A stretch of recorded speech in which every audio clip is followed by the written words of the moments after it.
and innovation and improve learning environments.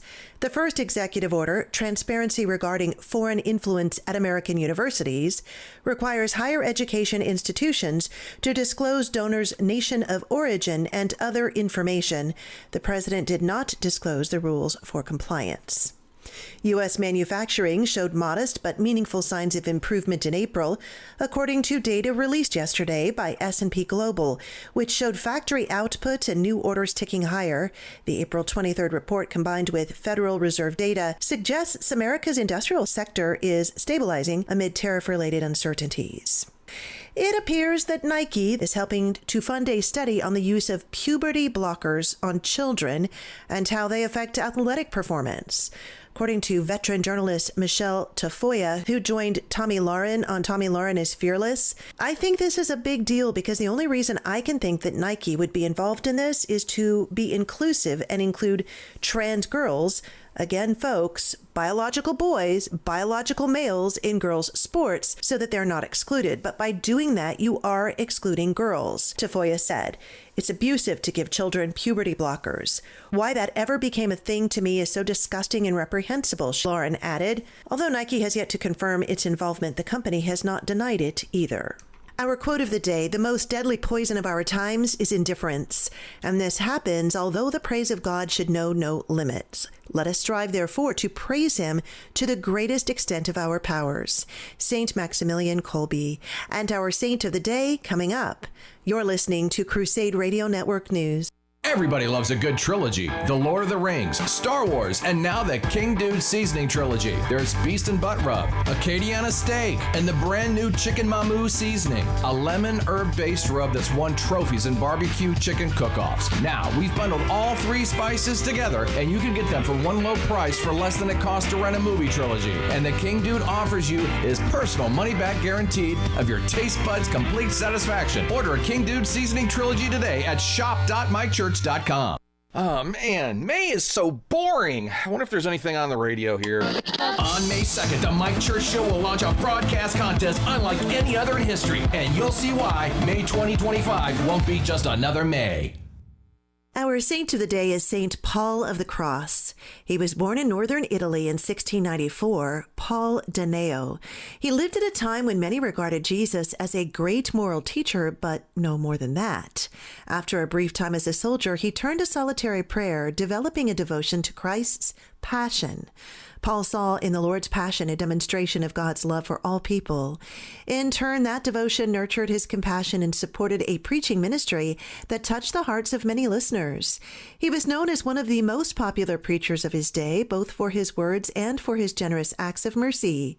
In 1720, Paul founded the Congregation of the Passion, whose members combined devotion to Christ's passion with preaching to the poor and rigorous penances.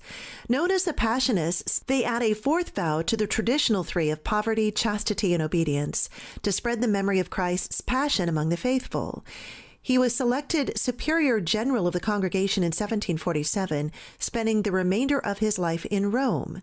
Paul of the Cross died in 1775 and was canonized in 1867. Over 2,000 of his letters and several of his short writings have survived. He is the patron saint of Hungary.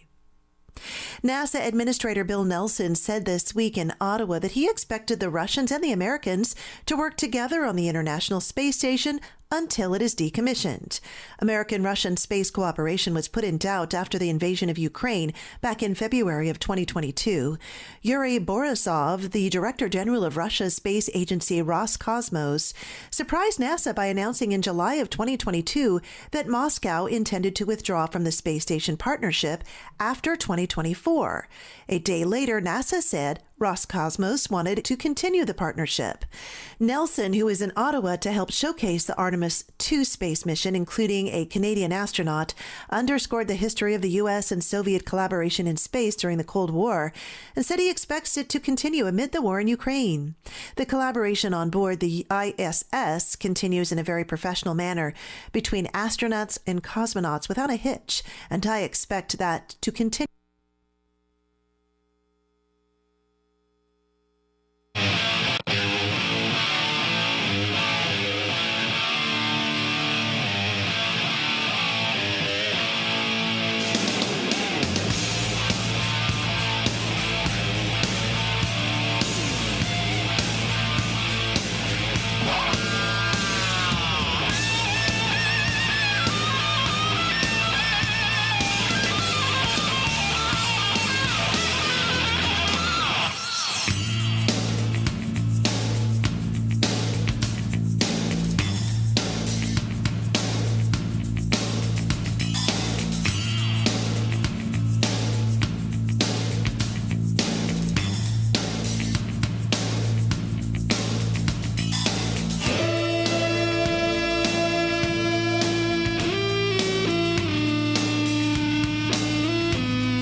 combination of Mondays today would be totally understandable. Especially if you were one of our 50 intrepid solved the 5 mystery scrolls. Journeymen, questers. Contest was a blast, and I will tell you all about it. Greetings to you. It is a Monday. Mike Church Show here on the Crusade Radio Network. We are live, axing the question of the day. What in the wide, wide world of sports is going on here? Well, I'll tell you.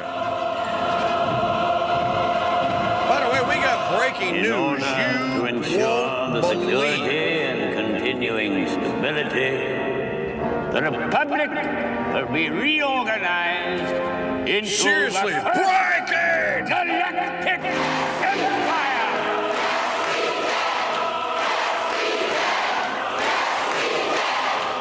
For a safe and secure society.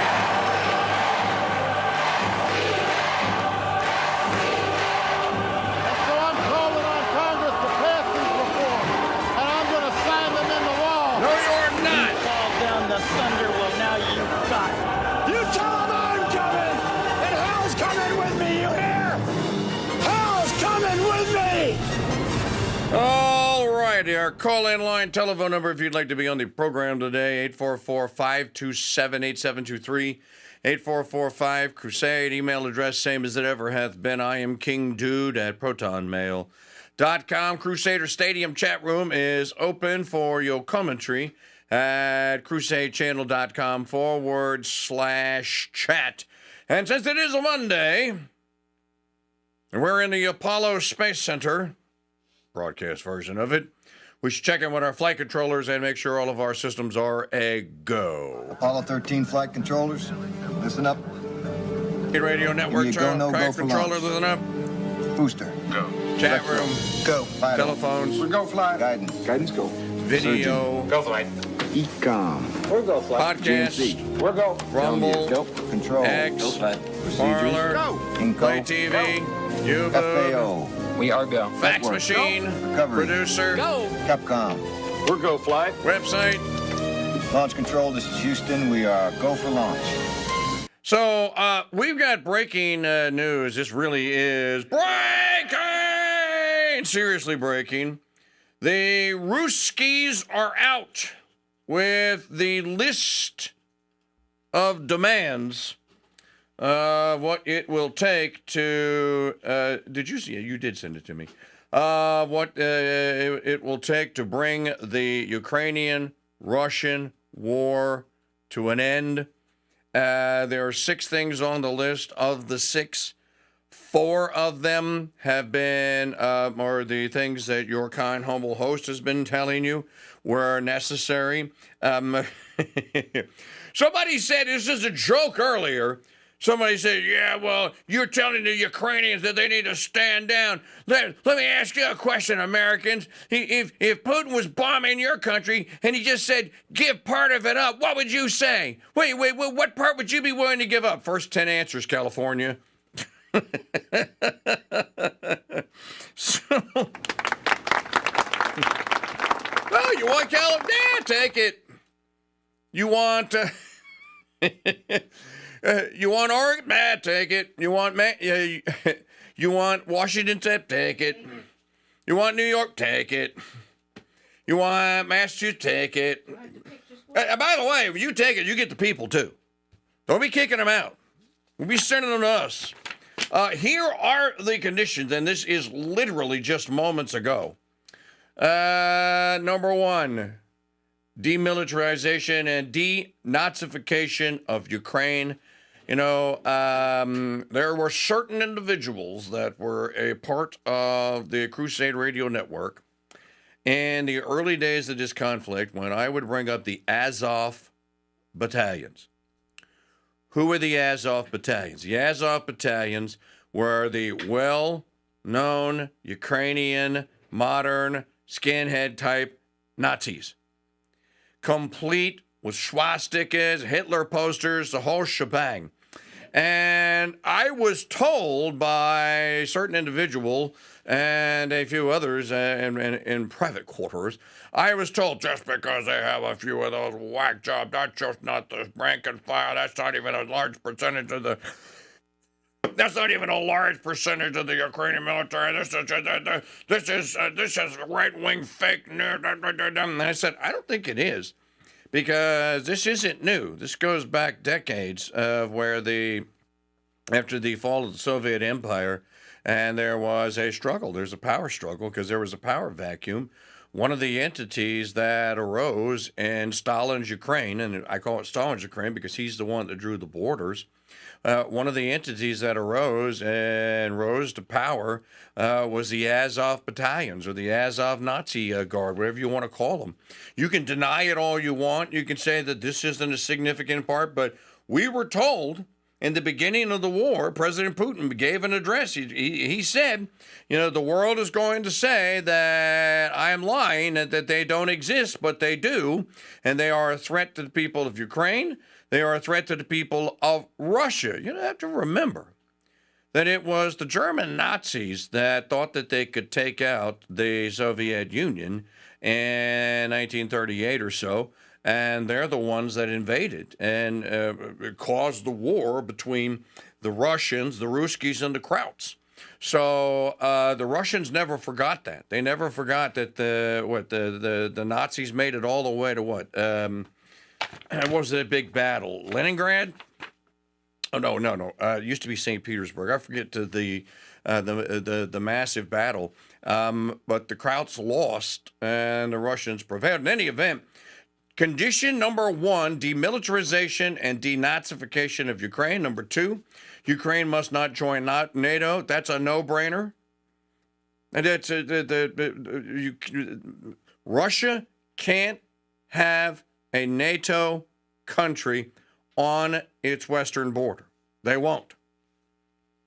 Three, now listen to this. Where have you heard this before? International recognition of the annexation of Crimea, Donetsk, Luhansk, Kherson, and Zaporizhzhia. Exactly as your kind, humble host has been telling you for near 4 years now, that the regions known as the Donbass, that region is ancient Russian.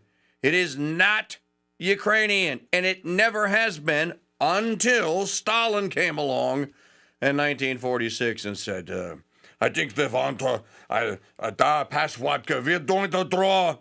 going to redraw boundary of Ukraine. We're going to bring the ancients on Donbass into Ukraine. It was Stalin's doing. The people of the Donbass have never been Ukrainians. They've always been Russian, or at least leaning Russian.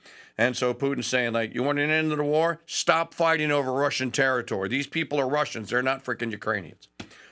4, lifting of sanctions against Russia and the return of frozen assets. Biden did that. 5, rejection by Russia of the U.S. proposed transfer control over the Zaporizhzhia nuclear power plant to Washington and Ukraine. How the hell did we... Who in the hell's idea was it that Mordor could run a nuclear power plant from 4,000 miles away? Why would you want to do it? They couldn't run a food kitchen cafeteria from 20 feet away. And number 6, this is a big one. Cancellation of language laws in Ukraine, especially those that restrict the use of the Russian language, culture, and church. In other words, Putin's saying to little tin-horn dictator Zelensky, the Ukrainian Orthodox Church, the Russian Orthodox Church, the Ukrainian and regular Catholic Church in Ukraine must be allowed to restart masses. The people must be allowed to publicly worship and publicly have public acts of devotion, etc., and you must stop telling them that they can't speak Russian if they want to. And I think that that's the big one. So there it is. It's on the. That's it. That's the big one. It's on the table. Oh, this was truly a fight for democracy. Would you want them to be able to speak?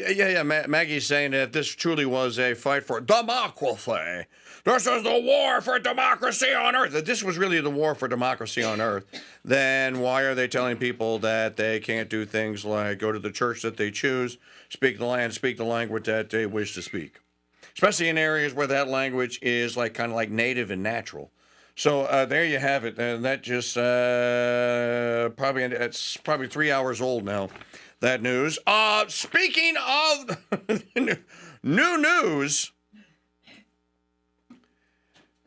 it's one of these instances where I almost wish I was near enough the Morador and the Potomac so I could go there and take my own pictures because people like them pictures.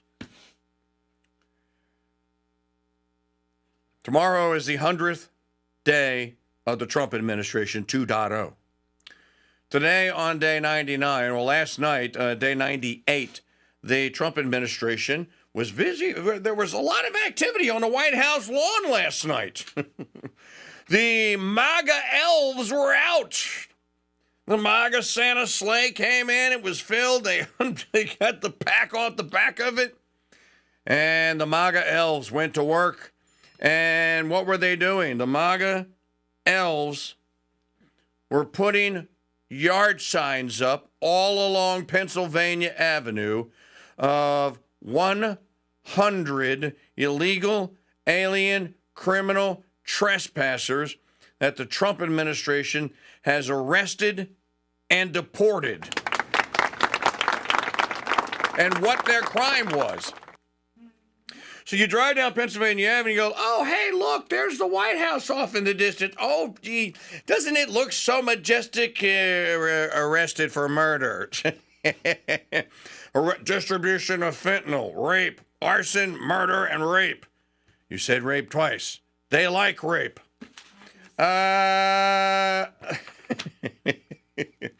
It's just funny. It's like he just knows how to push these people's buttons. Now, this was happening last night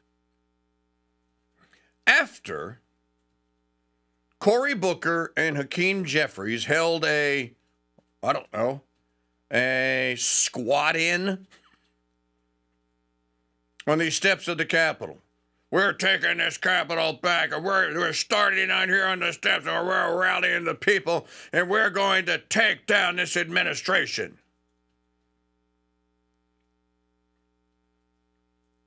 You're going to win by becoming enemies of the people. So this is the comeback move. Stage a bed-in, a sit-in, a squat-in on the steps of the Capitol. And it looked so stupid. These two guys sitting there with their smart, and we're live on all of our broadcast media here. We're taking the steps of the Capitol back. We're taking this Capitol building back. You're not taking anything back, pal. The opposition party, I got to tell you, the Democrats just get more stupid by the day. And it's almost like, are they trying to lose? It's almost like they're trying to bring about an end to the party, which is fine by me. Continuing on now.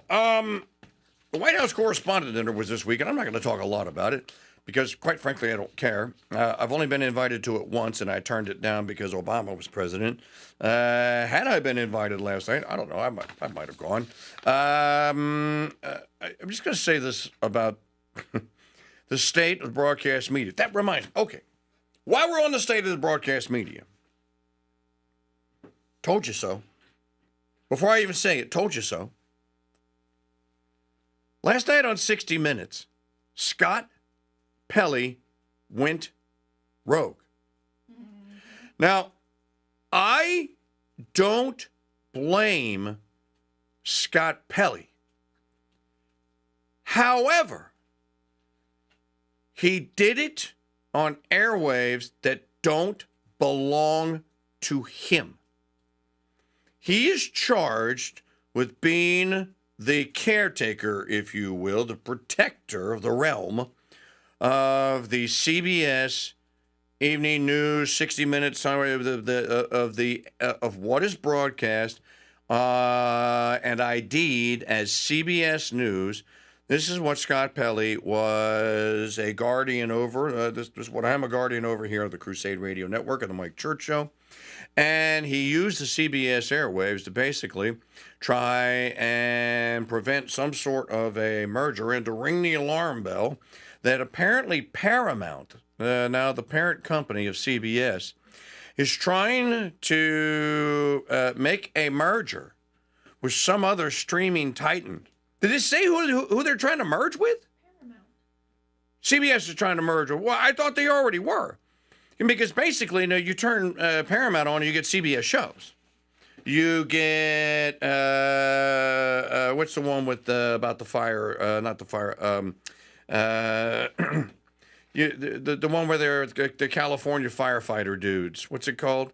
Fire Country or Fire Country, I think it's called. That's a CBS show. There's a new show out called The Hunted with Melissa Roxburgh. That's a CBS show. Okay, so so they're trying to merge with Skydance Media. Enough of these mergers. What is needed is decentralization. You don't need any more centralization of media. For heaven's sake, it's bad enough as it is. By the way, this was predicted. That all these streaming services can't possibly, which is why now, even if you pay for a streaming service, you might notice, like, for example, you go to watch a movie on Amazon, and you go like, but I paid my, what's Prime a year now? It's like $180 a year, whatever. It used to be $75 a year, and you got free shipping. Like, you'd order it that day, and that afternoon, the box would what? It's $150 a year. You don't get broadcast. You don't get commercial-free streaming any longer. You could see that the financial stress is already starting to break down, or is starting to weigh on all of these streaming giants here, and that they can't make it. You know why? Because they're throwing money. They're throwing money, good money after bad money. Some of this DEI programming crap is just not watchable. Like, I am not going to watch HBO and the Max Company and whoever else, AT&T, they can just stick it. I am not going to watch, and I bet none of you are going to watch the story of season 2 of The Story of Us. I'm not interested in it. The two people that are in it are first-rate left-wing lunatics. And I'm just, you're not going to get my eyeballs. And I actually want to see what happens in a second, but somebody will have to tell me because I'm not watching it. And I bet I'm not alone. And there are other shows out there that people turn on and just go like, what are you doing? Like, there's a new show on Apple that's porn. You turn it on, and in the first 30 seconds, there's strong sexual content. I'm like, Apple? What the hell? So I'm just curious, going like, okay, well, let's see. As soon as it goes fade to black, and then the opening scene, all I hear is a woman orgasmically moaning and a train moving. And then it continues. And then I get about 30 seconds in, and, well, you can figure out where it's going from there. And I went, no. They're all in trouble. And the fact that they got to run ads. But in any event, Scott Pelley took to the CBS airwaves last night to warn viewers that CBS was putting pressure on its news department to do Trump-friendly newscasts. Because they're trying to get the merger of CBS Paramount with Skydance Media through the Securities and Exchange Commission or the FCC or wherever it is that's holding it up. While I oppose the merger, Scott Pelley taking over the 60 Minutes time slot to alert the viewers that was what was going on is not the time and place. Go find your own. Scott Pelley, go do that, record that in your basement, and go put it out on your Twitter feed.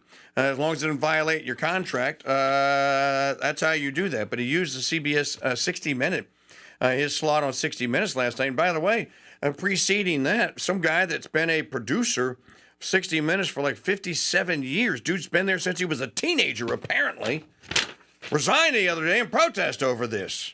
Notice now that the media, the broadcast left-wing Milwaukee and satanic media is now doing what the Democrat Party is doing. It's eating its young. It's eating itself. And again, because they are so now separated from any contact with the real world and from any contact with reality, and they are now so divorced and so far away from what used to just be taken for granted broadcast media ethics that they're just floundering about. They're pretty much making it up as they go along. I think that the end of the broadcast, the big three networks and their big three, their news teams and news departments, I think that this whole thing is going to crash. Just like I've been telling you, you can't keep doing what you've been doing when it's wrong, when it's scandalous, when you lie. You just can't keep doing that. Ultimately, it will come around, and if nothing else, the previous lies will catch up to you, and you'll have to tell new lies in order to explain those away. We'll play the audio, and we'll talk about that. Oh, and big news. How many people told us, you can't just say that young woman, she was the best and brightest among all of the Navy pilots that were black, that were chopper helicopter, there were helicopter pilot, officers or whatever. Somebody said, there's no way with experience like they had and the training guy, the training officer, and then the other officer that was on board, there's simply no way that helicopter rammed straight in to that American Airlines flight as it was on its approach to Reagan.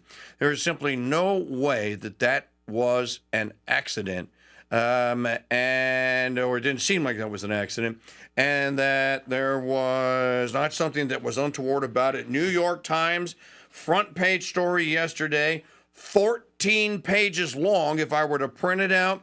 Basically, an investigation has now been completed, and guess what?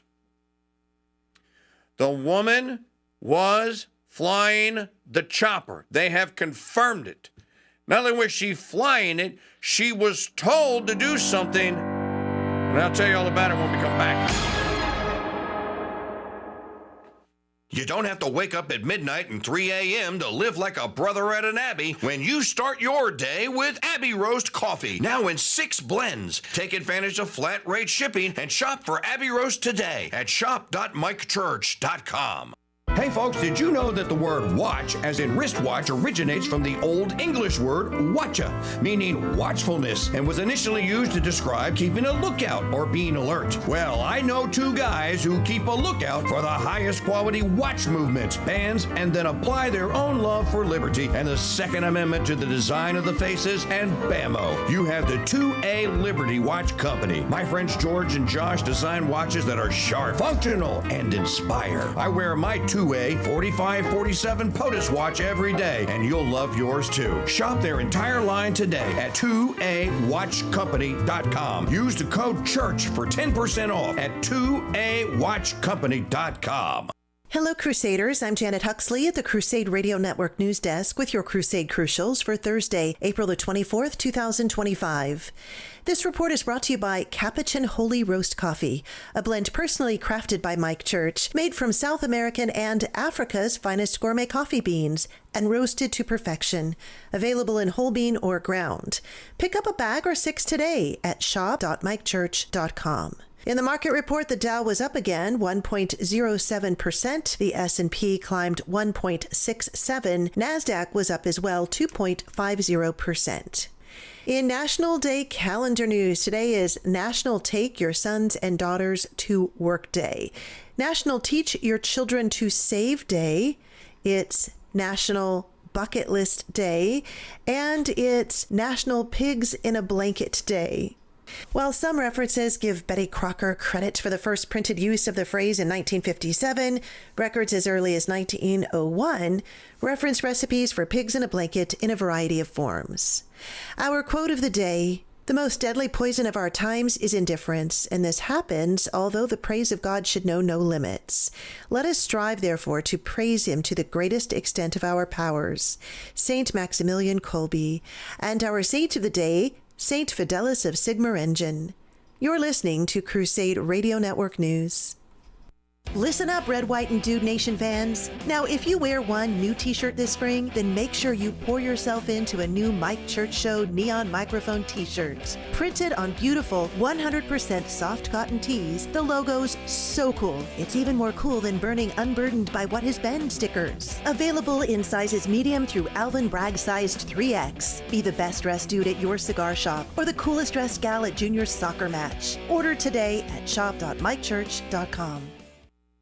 Hey, Mick, yesterday's show wasn't enough. It's time to crack open another can of Mike Church Show whooping. This guy just don't want to win, you know. He wants to bury you. He wants to humiliate you. He wants to prove to the whole world that it was nothing but some kind of a freak the first time out. Hey, freaks don't hear the rocky music before they leave satellite radio. How about a Fresca? The Mike Church Show, weekday mornings on the Crusade Channel. King-sized truth from radio-sized speakers.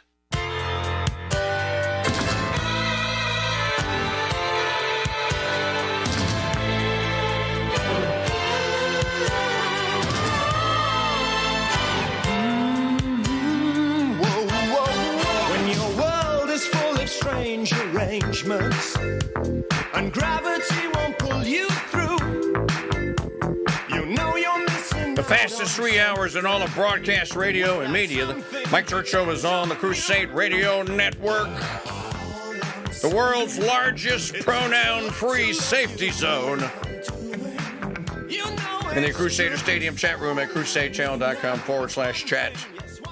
Portion of the program is brought to you by our friends at mypillow.com/King Dude.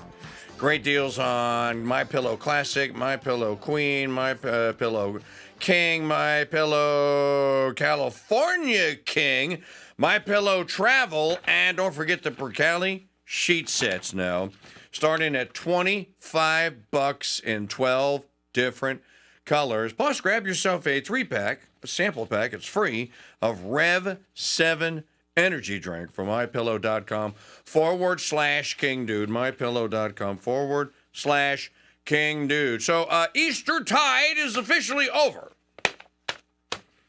But I'm sorry, not Easter tide. Easter week, the octave. Somebody's going to go, that's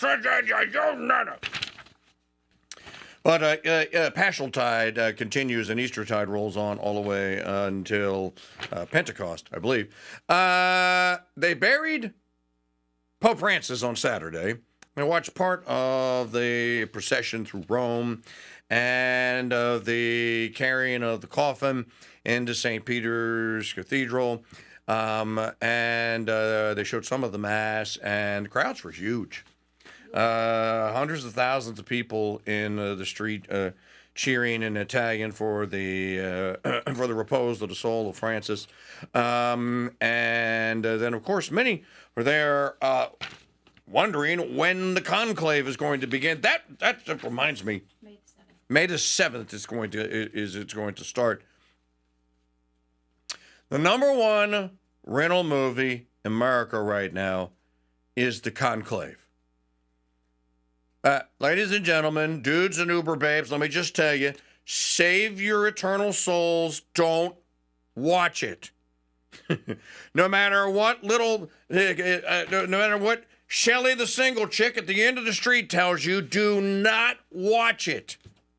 It is awful. Horrible, horrible, horrible, horrible. Well, first of all, if you sit down and then you pay for it, you're going to wind up walking out in the middle of it. You're not even going to make it to the middle of it. I didn't watch it. I watched enough reviews of it to know that I'm not going to watch it. I'm not going to put the bucks up. But it's number one because, and I'm just mentioning this because, well, why do you think it's number one? Because people are talking about the conclave. Isn't it just an amazing thing? I think it's one of the most amazing things today, that even though most people or many people profess that they're not Catholics, never will be, but this reason and that reason, and you did this and that church did that, 2,000 years later, here we are, and the world, much of the world, on the proverbial pins and needles, wondering who the next Il Papa is going to be.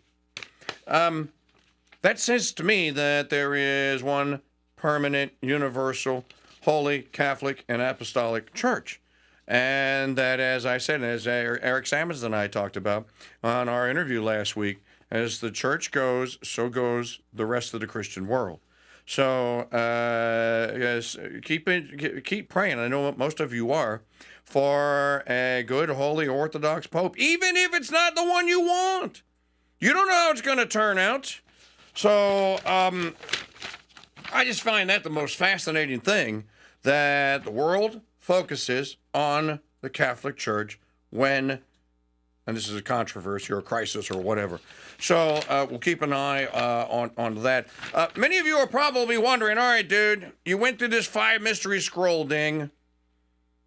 I didn't play your stupid game, but I heard you talking about it, and I'm kind of interested. What's the prize? Well, I will reveal to you, for those of you that did not play. By the way, we had over 110 people actually. The count is actually in the mid-80s of people that actually registered and made it through Mystery Scroll 1. There were over 700 people that started Mystery Scroll 1. There were, by Saturday morning, early Saturday morning, the 50th contestant solved Mystery Scroll number 5. So we got our 50 brave citizens of Lost Arkia. I don't know, another half a dozen or so have solved it since. There's probably another 30 or so that are still working on it. If you are working on it, don't quit. You're still an advantage. Don't quit. I'm going to tell you at the top of next hour what the actual prize was, because most of you missed it because you weren't playing the game. So I'm going to tell you what what you will be trying to win throughout most of the month of May. And then we'll talk a little bit about the 50 brave lost Arkians who solved the 5 mystery scrolls. And then there has been a late-breaking development. Now, I'll tell you about it next hour. Because people are going to... It's not another puzzle. You don't have to solve anything, because people are, I don't have time. I wasted a whole week of my life. Wasted? It was really funny to see, or just fascinating to watch. Over 2,000 messages exchanged in the Lost Arkian signal chat, which tells me that the official Mike Church Show signal chat should be bursting at the seams with people wanting to get in there. Because once you guys that listen to this show get together and start talking, especially when you're competing and having a good time with one another, it was really cool to see so many people willing to help others out. Like, well, I'll give you a clue for that puzzle. So if you want to join the official Mike Church Show signal group, just send me an email. I am KingDude at protonmail.com. All right. What else do we have going on here today? Oh, this is a big one.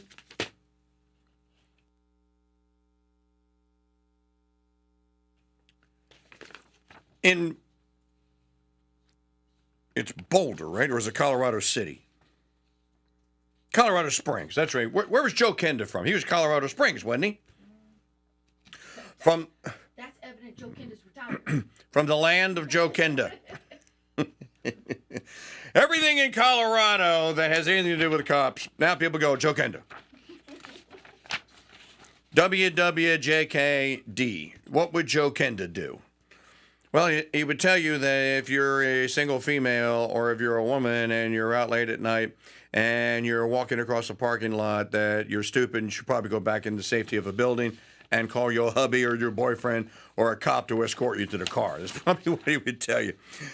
Listen to this. Over 100 undocumented illegal alien criminal trespassers, many of them gangbangers, detained at underground nightclub in Colorado, DEA says. The press conference, we'll play you a clip from the press conference. Here is the disturbing part. We've been talking about treason a lot lately. The big T word. I heard somebody else other than Marjorie Taylor Greene say it Friday. I don't remember who it was. I've been talking a lot about treason lately and about why it's in the Constitution. and what should happen to someone if they are accused of and then convicted of treason. It's not bad enough that there was this nightclub where it was well known in the Ariana Grande cartel. That's Trendiagua for the uninitiated. In the Ariana Grande cartel, it is well known that this was a meetup place and that this is a place that they could safely exchange. They could bring their hoes there because many of them were pimps. They could bring their drugs there because almost all of them are drug dealers. They could bring their weapons there, and they could have weapons, basically a gun and knife, a Trendiagua gun and knife show. This is the part that might disturb you, should disturb you, especially if you're military or ex-military. This should get under your skin and make you wonder what in dude's holy name could the United States of America and its armed services do to cause 12 currently serving members of the military were either at the club as patrons, it's unclear, and some of them were providing security. In other words, they were the bouncers with AR-15s and heavy metal at the door, and they were being paid to do it. I got to ask you, my military bros out there, how bad does it have to get in this man's army that the enlisted are currently willing to basically commit treason for a couple of $100,000 a night to stand guard, armed guard, while a bunch of gangbangers are having a party and they're providing the security? I can't imagine this. But it's a true story. An estimated 114 undocumented immigrants were detained in an underground nightclub in Colorado after a DEA raid, official said. Jonathan Pullen, the DEA special agent in charge in Denver, said more than 100 people were detained after a months-long investigation involving the Colorado Springs Club led to the raid Saturday night, which ran into early Sunday. Some of the patrons were arrested based on active state warrants, he said at a news conference. U.S. Attorney General Pam Bondi put the number of people arrested based on warrants at 2. Also inside the club, Pullen said, were guns, drugs, and more than a dozen active duty service members posing as patrons or working as armed security.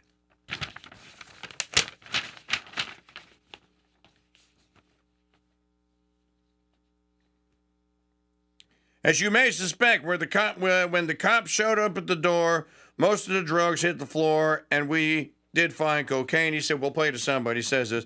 We haven't had time to test everything, but there were dozens of small packages. Army Criminal Investigation Division personnel were at the raid and were helping investigate the division, and Army Public Affairs at nearby Fort Carson did not immediately respond, blah, blah, blah, blah, blah, blah, blah, blah. The DEA posted video of the moments before the raid on social media. It shows law enforcement officers in tactical gear surrounding the location. It features audio of warnings in English and Spanish to those inside to exit peacefully.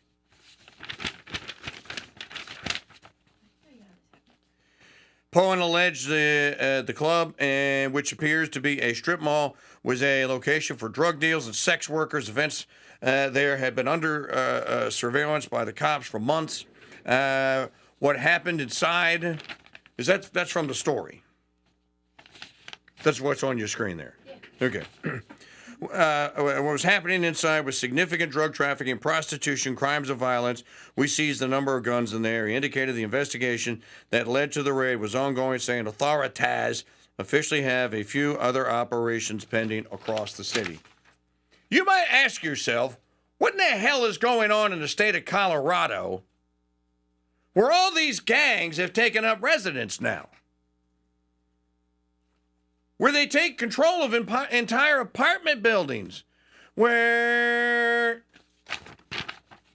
Democrats are regularly now elected to statewide offices where the rural parts of Colorado seemingly have no political power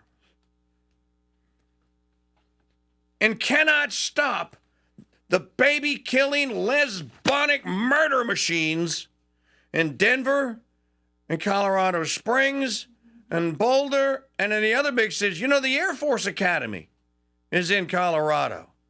The United States Air Force Academy is in Colorado. So what in the Hades is going on here? Obviously, ladies and gentlemen, years upon years of terrible, awful, terrible recruiting. You lower your standards, you just keep lowering them because you need bodies, you need sacks of meat for the enemy to shoot at or to surround the officer corps with, and you keep lowering the standards. You get into all of the military academy, you get into VMI, you get into the Citadel, you get into West Point, you get into Annapolis, you get into the Air Force Academy, you get into all of the academies there, and then you start working at you don't even have to call it DEI. You start working at chipping away at what is supposed to be one of the most prestigious, honorable positions in all of the land. That is an officer in the United States military. I've said this before. You people know, you've been listening for years. I've been saying this. The difference between the American Army and our military has, I believe, always been the strength of our officer corps. It is a badge of courage and distinction and honor to hand that down from generation to generation to generation. And apparently it stopped. Apparently now, even the officer corps are filled with gang-banging, masturbating, selfish pricks. Either that or it's filled, the officer corps is now filled with a bunch of people who don't really care. I don't really care, Margaret, must be the thing that is said inside most of the officer corps. This explains why so many people like Mike Parrott and others are like, you know what, dude, you want to get rid of me because of the jab? Fine, I don't care. I was going to leave anyway. I don't want to serve anymore. 12 active duty members. This while, they're going to find out that some of the people that were in this club were members of one of those gangs. The guy's already saying that, well, we're working to confirm that.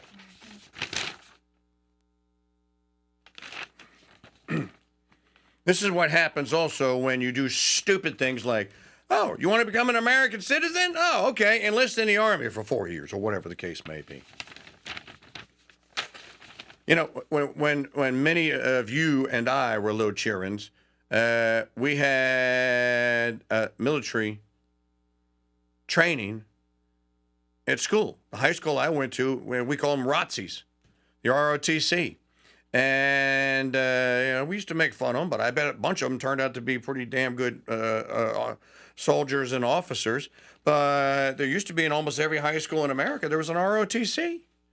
And, and what would they do at basketball and football games? You'd have a color guard that was made up of your Marine ROTC or whatever. And they'd come out and they would do the flag drills and they'd come out with the guns and maybe do a halftime show and all that. But they all trained. And then many of them, as soon as they got out of high school, didn't go to college. They went straight to training school. And I don't know this because I'm not in high school anymore. Are the ROTC programs even still around?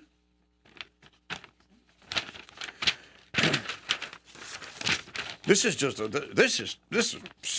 sad.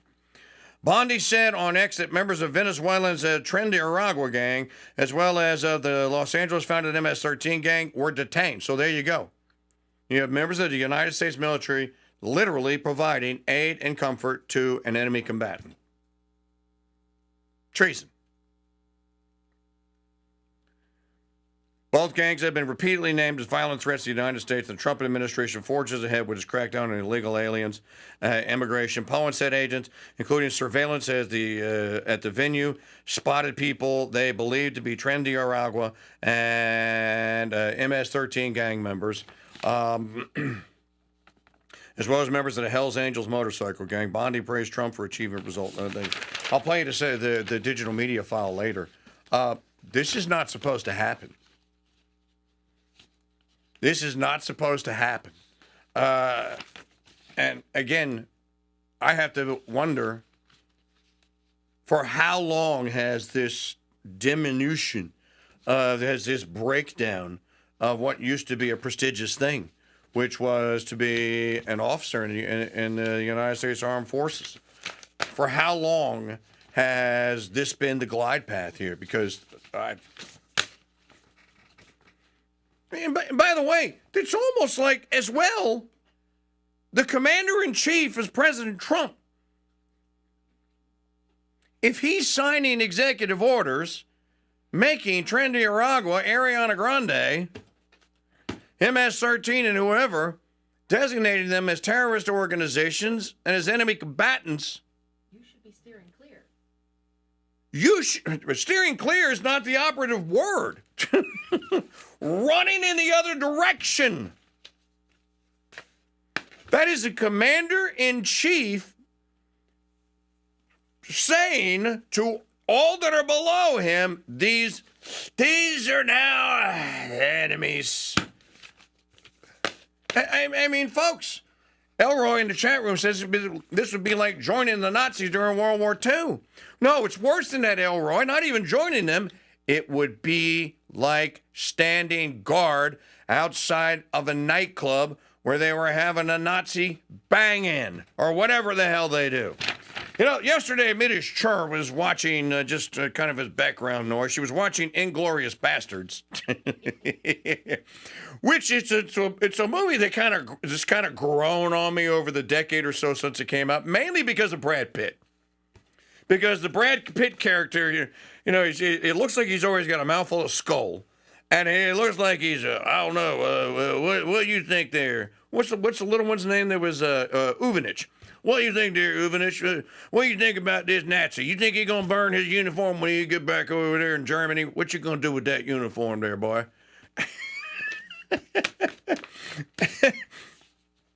But, you know, Brad Pitt plays this guy that's put in a terrible position as an officer commanding guys basically behind German enemy lines. And what do they decide to do? Or French enemy lines. What do they decide to do? They decide to become Nazi hunters, especially Nazis that are Jew killers. That's kind of the plot of the movie. But can you imagine Brad Pitt? What was his name? Is it Riggs? What's his character's name? Such a memorable character. You will give me my Nazi scalps. You catch me. It was Lieutenant Aldo Rain. Oh, Aldo Rain. That's right. Lieutenant Aldo Rain. You will give me my Nazi scalps. You catch a Nazi, you will kill him and then scalp him. Lieutenant. Arrivederci. Did you learn your French, Lieutenant Rain? Yeah, arrivederci. Can you say anything else? Yes, arrivederci. But in any event, Tarantino kind of builds this motley crew of Inglourious Bastards around the officer that is Aldo Raines. You say a lot of things about Aldo Raines, but he's an officer in this man's army, and he knows who the enemy is, and he didn't join them. He didn't. Shocking, ladies and gentlemen. Completely and totally shocking. What else do we? I'll talk because I want to play you the soundbite from the guy that was the DEA guy that's was in on the bus, because he can tell he's just despondent. He's despondent over this. I'm going to talk about this probably next hour. We kind of hit on it a little bit last week. Joy Pullman has a piece at the Federalist. Why paying women to have babies is a terrible idea. What did I say to you the other day when we talked about this? And I said, well, I mean, I understand why the Trump administration and why President Trump is doing and saying what he's saying about and doing about this, because he sees it as an issue here. But I think that they're going about it the wrong way. And what you need is, instead of changing the tax code and trying to bribe them, which the Germans try to do, doesn't work. The Japanese tried to do it, it doesn't work. This is, at the end of the day, a cultural and religious as it applies to moral principles. This is a cultural and moral issue that the only way that you can deal with it and come out on the other end on top. Well, I'll tell you when we come back. Back in the heyday of broadcast TV, NBC called its Thursday night lineup must-see TV. That was then, and this is now. And the only must-see TV is The Mike Church Show, now simulcast live on Roku, YouTube, and Rumble. But if you miss an hour or a day, you can watch that entire show whenever you want when you become a Premium Founders Pass member. Sign up today and access my 2,000-plus podcast. So many, I can't even get my mom to say that she listened. Go premium today at crusadechannel.com/offer. Music is a huge part of any good movie, and Mike Church's The Road to Independence, the movie, has an awesome original score and soundtrack. Hi, this is Jim Mosier. I composed and performed the RTI score from the opening Freedom track to the emotional finale, and it's still one of my favorite works of my 30-year career in music. This score is a big part of The Road to Independence, and you'll hear it in beautiful 6-channel surround sound when you purchase a copy of the 2-DVD Director's Edition of The Road to Independence, available now at mikechurch.com/road. By the way, the director guy, even though he's a royal pain, did a pretty good job too. Learn the real story of the Founding Fathers' struggle for independence. Order your copy of The Road to Independence, the Director's Cut 2-DVD set at shop.mikechurch.com.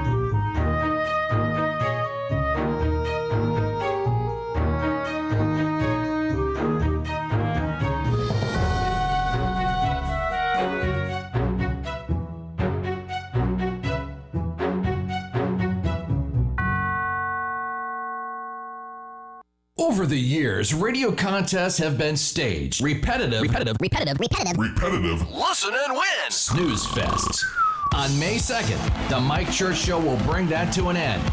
And you'll see what you won't hear anything about Monday's coming or fruitcakes, but you will hear the most brutally honest Catholic-inspired commentary on Parrot Talk. Weekdays after the King Dude at 2 Central on the Crusade Radio Network, our app, and always on crusadechannel.com. So, Maggie, what's with the wry smile? First of all, dude, I'll wry smile if I want to. Second of all, it's not wry, it's excited. All right, so what are you excited about? It's a chick thing. You just wouldn't understand. What? Is there a sequel to the Twilight trilogy coming out on Peacock? Pretty close. My trilogy box set of the Summa Domestica is on the way. So when did you start reading St. Thomas? It's not St. Thomas. It's Layla Marie Lawler, and it's 3 books every young wife or soon-to-be wife ought to have. Well, you are a wife, but you're not... Stop! Don't you do it! All right. I was just kidding. Light of my life. Mm-hmm. Besides, it's for our niece as a wedding present. And I'm sure it'll be a great one. It will be. Now, where's that cast iron skillet? What do you need that for? Well, I'm a domestica you. Get the Summa Domestica and dozens of other book selections for girls and women of all ages at the Founders Trade & Post store today at shop.mikechurch.com. Hello, Crusaders. I'm Janet Huxley at the Crusade Radio Network News Desk with your Crusade Crucials for Thursday, April the 24th, 2025. This report is brought to you by Capuchin Holy Roast Coffee, a blend personally crafted by Mike Church, made from South American and Africa's finest gourmet coffee beans, and roasted to perfection. Available in whole bean or ground. Pick up a bag or 6 today at shop.mikechurch.com. In the market report, the Dow was up again 1.07%. The S&P climbed 1.67%. NASDAQ was up as well 2.50%. In National Day calendar news, today is National Take Your Sons and Daughters to Work Day, National Teach Your Children to Save Day, it's National Bucket List Day, and it's National Pigs in a Blanket Day. While some references give Betty Crocker credit for the first printed use of the phrase in 1957, records as early as 1901 reference recipes for pigs in a blanket in a variety of forms. Our quote of the day: "The most deadly poison of our times is indifference, and this happens although the praise of God should know no limits. Let us strive, therefore, to praise him to the greatest extent of our powers." Saint Maximilian Kolbe. And our saint of the day, Saint Fidelis of Sigmaringen. You're listening to Crusade Radio Network News. Hey, Christian patriots, are you tired of waking up to the same old fake news? Start your morning right with the Daily Church Doctrine, written by the King Dude himself. It's the must-have newsletter for the truth seekers like you. Every issue brings you the truth and wisdom quote of the day, plus 3 can't-miss stories every Christian patriot needs to know. And that's not all. You'll get exclusive deals from the Founders Trading Post you won't find anywhere else. Sign up for free at mychurch.com/dude. That's mychurch.com/dude. Wake up, stay informed, and join the movement. Did you know it took centuries to develop the Hail Mary prayer? First, the monastics began adding, "Hail Mary, full of grace, the Lord is with you," to the end of their psalm readings. Later, "Blessed art thou among women, and blessed is the fruit of thy womb, Jesus," was added. And by the 15th century, the Hail Mary was complete and took the place of the 150 Our Fathers many prayed daily. Today, the work of art that is the Rosary is cherished by millions, and there is no finer maker of this art than Maggie O'Connell's Little Bayou Rosary. Find her rosary creations today at shop.mikechurch.com. Hey, it's the King Dude for My Pillow. Mike Lindell sent me my first set of My Pillows 14 years ago. I loved them then, and I still love that same set of original My Pillows today. True story. Now, that's a testament to the craftsmanship and quality of the My Pillow. But don't take my word for it. Go try it for yourself. Use my unique code and get huge discounts and free shipping on all orders by going to mypillow.com/King Dude. That's mypillow.com/King Dude. The Crusade Channel, your news, talk, and Fiorella file station. Fiorella reads and reviews so you can read and purchase with confidence, 9 to 10 a.m. every Monday on the Crusade Radio Network, our app, and always on crusadechannel.com.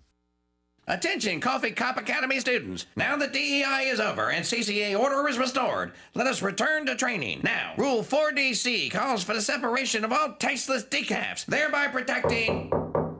Who in the name of J.D. Vance could this be? Guess who's back? Well, what are you and Lou doing here? Trump abolished DEI, and that includes Rougarou nouns. He did, but Lou got one of them federale judges to step in, and voila, he gave us what they call an injunction. Let me see that. Editing order. Read it and weep. I'm gonna have to call this in. Stay here. Hello, White House. I'd like you to list an enemy coffee combatant. They're called the Tom Lou Decaf Cartel, and they're leaders in my office. Will the Trump White House list and then deport Tommy and Lou? Will the CCA ever be free from the threat of Rougarous as students? Stay tuned to this station for our next episode. And in the meantime, order Abbey Roast Coffee at shop.mikechurch.com. Hello, Director Trump. It's time to activate secret asset codenamed Sassy. Oh, man, May is so boring. I wonder if there's anything on the radio here. On May 2nd, the Mike Church Show will launch a broadcast contest unlike any other in history, and you'll see why May 2025 won't be just another May.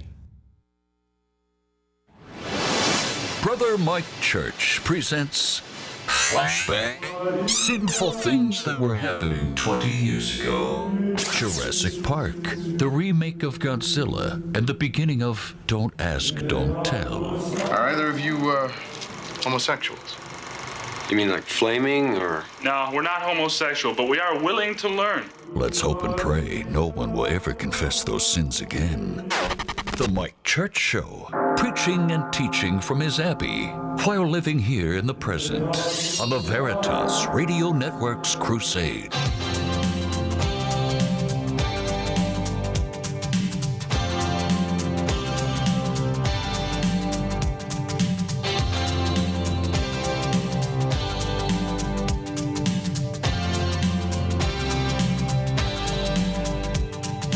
Take your baby by the hand and make her do a handstand. And take your baby by the heel Do the next thing that you feel. We were so in phase. And I danced. The antidote for the civilization-killing epidemic of low testosterone, the High T Mike Church Show, is on the Crusade Radio Network. Here on a Monday. This portion of the program brought to you by the Founders Trading Post store at shop.mikechurch.com. So much great stuff, man. The cigars. Woo! I had me a Churchill yesterday afternoon, and I'm telling you, it's probably one of my favorites of all time in my Mancipia Maria cigar line. Check it out today, shop.mikechurch.com. Don't forget the coffee and the other sizes of cigars. You get a 4-pack sampler. So much, and so many great new books arriving daily. Shop.mikechurch.com. All right. I said, this is so ridiculous. I am, of course, speaking about the lunatics in the city of Milwaukee who are now rallying around this supposedly heroic woman judge who let this poor, innocent, illegal alien criminal gangbanging trespasser who aided and abetted him in his foiled escape. While he was in court with the defendants who had accused him of a violent crime. So just leave the defendants, who just happen to be citizens of Milwaukee, just leave them in the courtroom. They are the proverbial chopped liver. And then the judge calls the defense attorney to the bench, and then the defense attorney calls the perp. I heard Pam Bondi describe what happened. And then it tells the prosecutor, you stay there. I need to see the attorney and the defendant in my chambers. So people are going like, what in the wide world of sports is going on here? She then takes them to a locked door, opens the door, which leads to the alley behind the courthouse, and tells the perp to flee. And they had a rally for her yesterday in Milwaukee, where dozens upon dozens of Milwaukee citizens showed up to cheer. I'm not making this up. To cheer the judge. And I'm like going, every one of them that's at that rally, you know what should happen next time? You hate to say something like that. You hate to even think this, but what else are you supposed to think? TKD, you just need to live, forgive, and let live. Okay, let me think about that. How about no?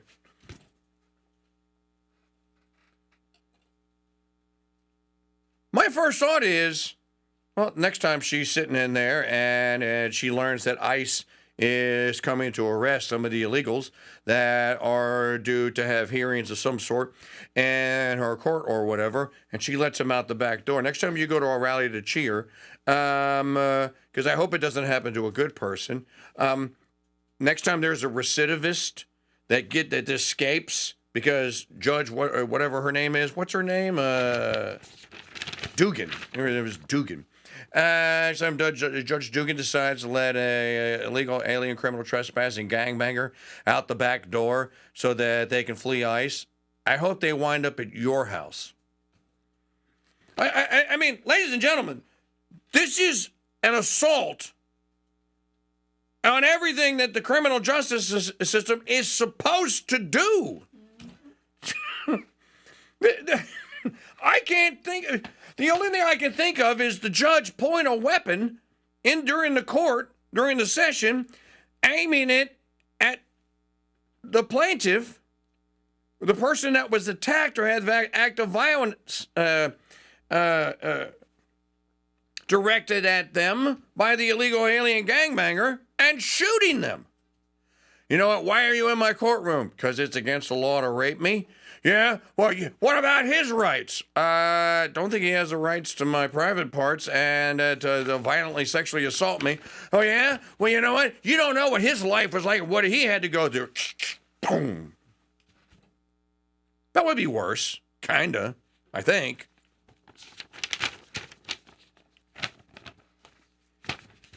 All right. So, we will talk about it as the second hour unfolds today. Okay, I want to talk about the big giveaway contest that we will begin in earnest on Friday. So for those of you that don't know, because you didn't participate in the What's the Prize game, or if you did, you dropped out, and you certainly don't know what the congratulations page for solving all 5 mystery scrolls said. So I'm not going to give you the website, but you may be in the chat room at crusadechannel.com/chat. And if you want to get in early, then maybe one of the chatters who was one of the 50 brave lost Arkians that solved the puzzles will hook you up as an affiliate.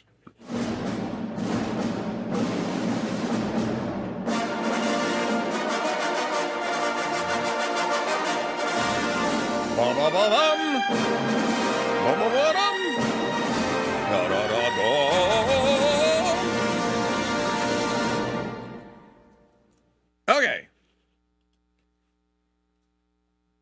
We are giving away 1 pound of 24-karat gold.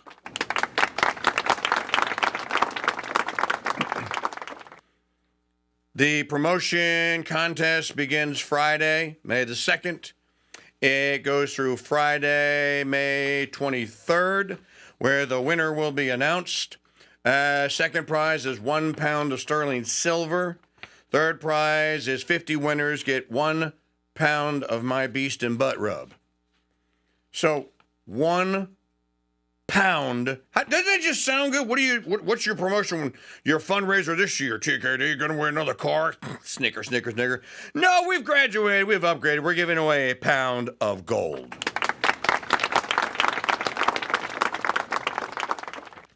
There's no catch. There's no gimmick. There's no take into cash equivalent. You're getting the pound of gold. Like I said, 4 out of 5 people that won cars, or 3 out of 5, only 2 people took the cars. The other 3 took the cash equivalent. So they didn't want the car because you got to get insurance, tags, and all that. You don't have to have insurance and tags to take 1 pound of gold. And what you do with it is your business. So 1 pound of gold. And your chances of winning are phenomenal. And a ticket only costs $50.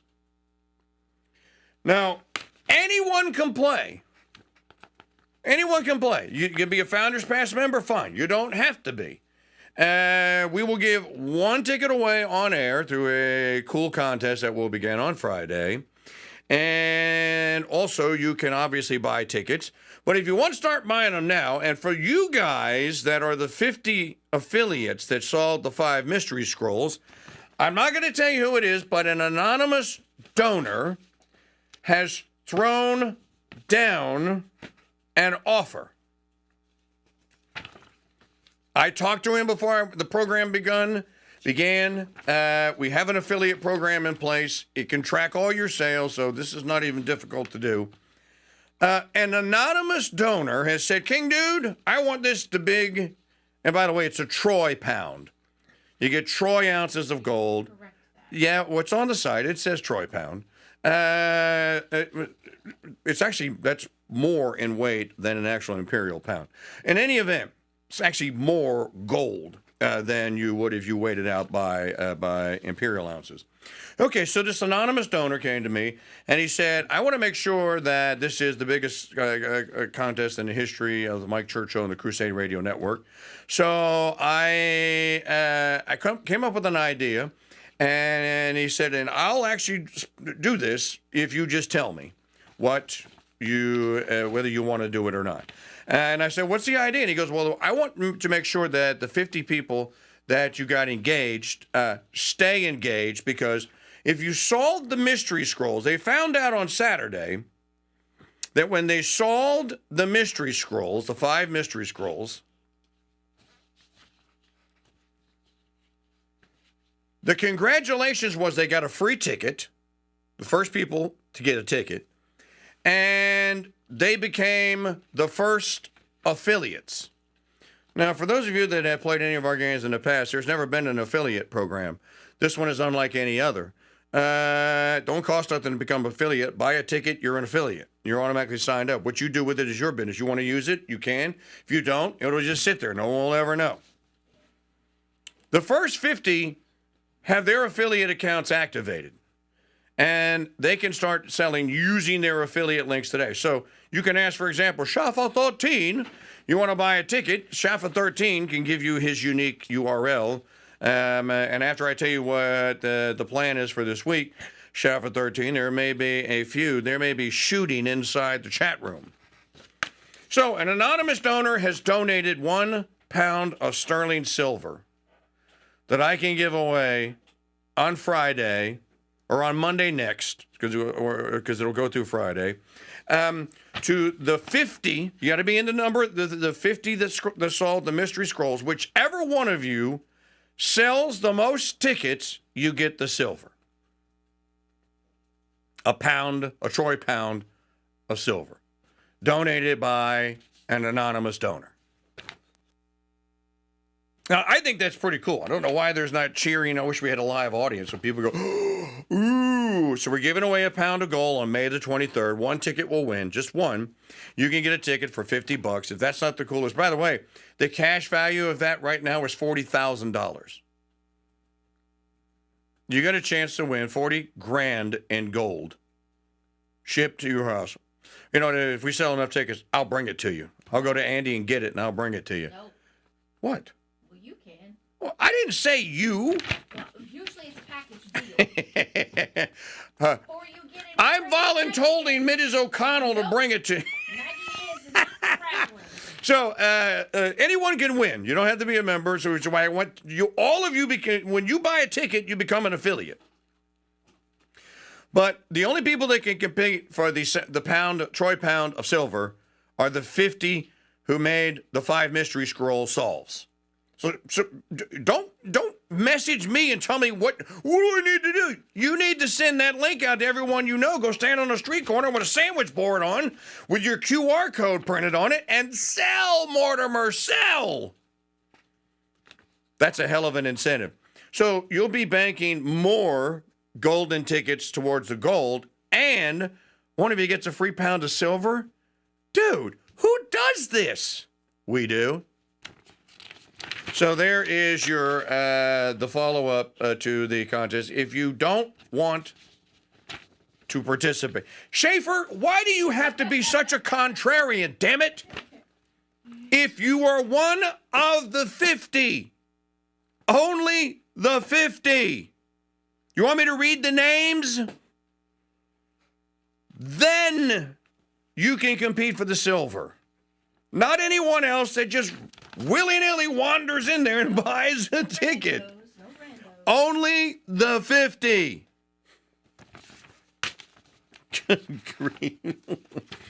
So, I mean, I can read you the names if you want me to read the names of the 50 brave lost Arkians that solved all 5 of the puzzles. It's a miracle that there wasn't a fight in that in that chat group, in the Lost Arkian single chat. All right, so that's the big announcement. There's nothing about it on the signal because I just found out about it before we went on. And again, the donor wishes to remain anonymous, but he is a crusader among us, and it that should add some fun to this week. If you guys using your affiliate codes and you have a QR code and a URL. By the way, there is a tutorial in that Lost Arkian Signal group that shows you how to make your own custom URL code if you want to.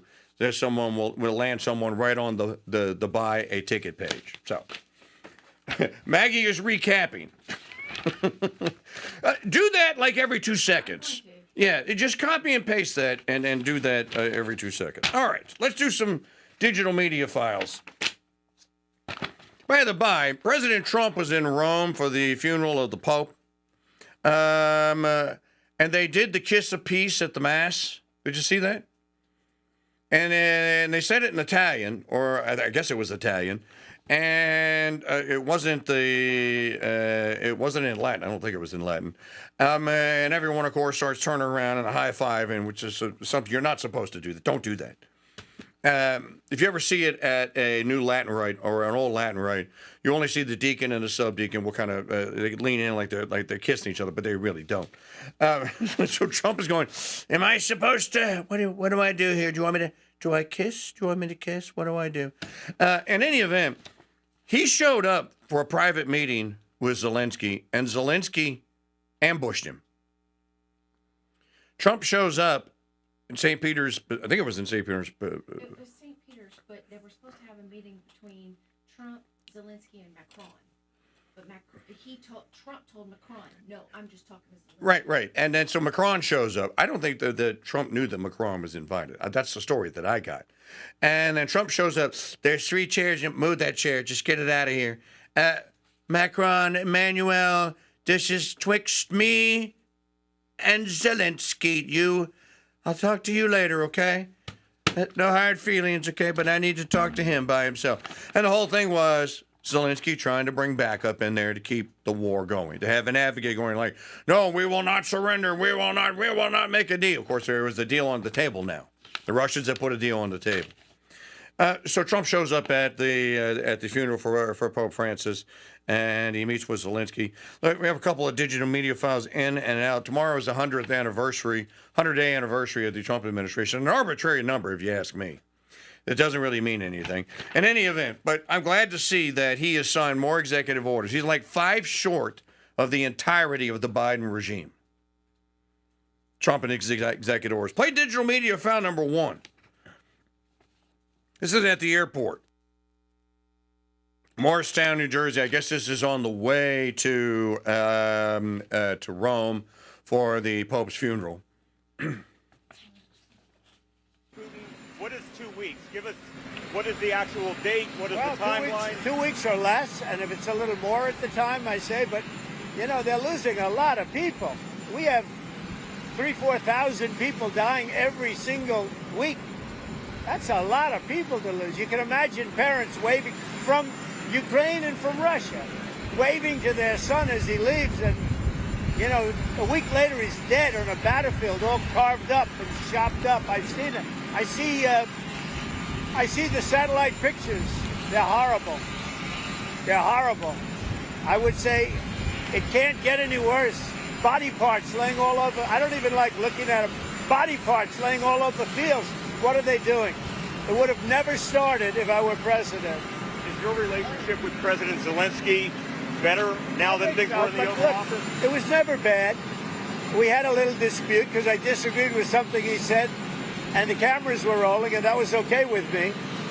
But we had a dispute. But look, he's in a tough situation, a very tough situation. He's fighting a much bigger force, much bigger, and that force has not been very distinguished. It's been a lot tougher than they thought, but it helped them when we gave them $350 billion worth of weapons or cash. Is Zelensky ready to give up Crimea, do you think, Mr. President? Oh, I think so, yeah. Look, Crimea was 12 years ago. That was President Obama. They gave it up without a shot being fired. So don't talk to me about Crimea. Talk to Obama and Biden about Crimea. I was just wondering Obama and Biden. And remember, this is Biden's war. This isn't Trump's war. I came in to try and solve a problem. And the problem is so many people are being killed. By the way, Saquon, what a great guy. Sir, can I ask? You see the conditioning. His conditioning's pretty good. Better than you, better than me. Sir? Who's Saquon? The NFL player. He's with him. He was. Oh, Saquon Barkley. Yeah, he ran up the flight of steps. By the way, this is Biden's war. It's not Trump's war. I'm trying to solve it. Stop blaming me. I didn't start it. I'm trying to solve it. Stop spiking whatever it is you're spiking in my end zone. Stop it. I didn't start it. I'm trying to stop it.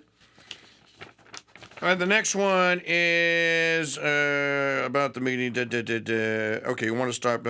Let's fast forward to Marco Rubio on the deportation stuff that's going on. Ladies, folks, all this complaining about we want more and faster deportations. According to some, deportations, self-deportations are happening. People are going like, man, I'm getting the hell out of here. Because if I ever want to get back, if I get busted, then they're going to arrest me and I can't come back for 10 years. So there's a lot of self-deportations that's going on. But they're going after the criminals. You've seen Tom Homan this morning in the White House going up. I mean, this guy just doesn't care. He is really, you know what? I really just don't care, Margaret. He is really, I just don't care, Margaret. He goes, President Trump, what do you mean to do this? I'm doing it. We're going to arrest him. He goes, I said from the beginning, you're getting away. You're getting away. You will be prosecuted. If you just get out of the way, you're fine. Okay? If you don't want to help, fine. Just get out of the way. You get in the way and you participate, you're going to get prosecuted. You're going to jail. And that's what's going to happen to that woman in Wisconsin. But here's Marco Rubio. On the headline, that's a misleading headline. Okay, 3 U.S. citizens, ages 4, 7, and 2, were not deported. Their mothers, who are legally in this country, were deported. The children went with their mothers. If those children are U.S. citizens, they can come back into the United States if there's their father or someone here who wants to assume them. But ultimately, who was deported was their mothers who were here illegally. The children just went with their mothers. But it wasn't like, you guys make it sound like ICE agents kicked down the door and grabbed the 2-year-old and threw him on an airplane. That's misleading. Yeah. That's just not true. Just to be clear, because I do want to get to the overhaul at the State Department, is it the U.S. policy to deport children, even U.S. citizens, with their families, and I hear what you're saying, without due process? Just to be very clear there. Well, no. Due Again, process? if You someone's are in this country also unlawfully, illegally, with. that person gets deported. If that person is with a 2-year-old child or has a 2-year-old child and says, I want to take my child with me, well, then you have 2 choices. You can say, yes, of course you can take your child, whether they're a citizen or not, because it's your child. Or you can say, yes, you can go, but your child must stay behind. And then your headlines would read, U.S. holding hostage 2-year-old, 4-year-old, 7-year-old while mother deported. So the parents make that choice. I imagine those 3 U.S. citizen children have fathers here in the United States. Yeah. They can stay with their father. That's up to their family to decide where the children go. Children go with their parents. Parents decide where their children go. Right. The U.S. deported their mothers who were illegally in America.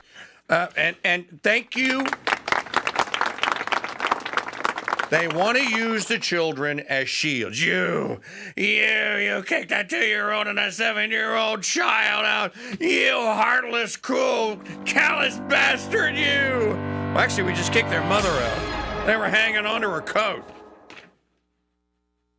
Back in the heyday of broadcast TV, NBC called its Thursday night lineup must-see TV. That was then, and this is now. And the only must-see TV is The Mike Church Show, now simulcast live on Roku, YouTube, and Rumble. But if you miss an hour or a day, you can watch that entire show whenever you want when you become a Premium Founders Pass member. Sign up today and access my 2,000-plus podcast. So many, I can't even get my mom to say that she listened. Go premium today at crusadechannel.com/offer.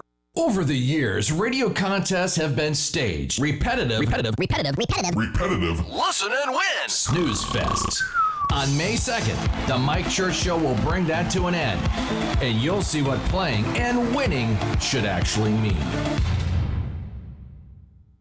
Folks, I want to talk to you about investing in precious metals and Miles Franklin. Andy Schechtman and his father started Miles Franklin together with the belief that precious metals are wealth, not an investment. Now, you've heard Andy on the Mike Church Show. You know his knowledge and passion for precious metals is second to none. So call Miles Franklin today and tell him I sent you. 952-929-7006. Ask about precious metals storage and IRAs too. Call 952-929-7006.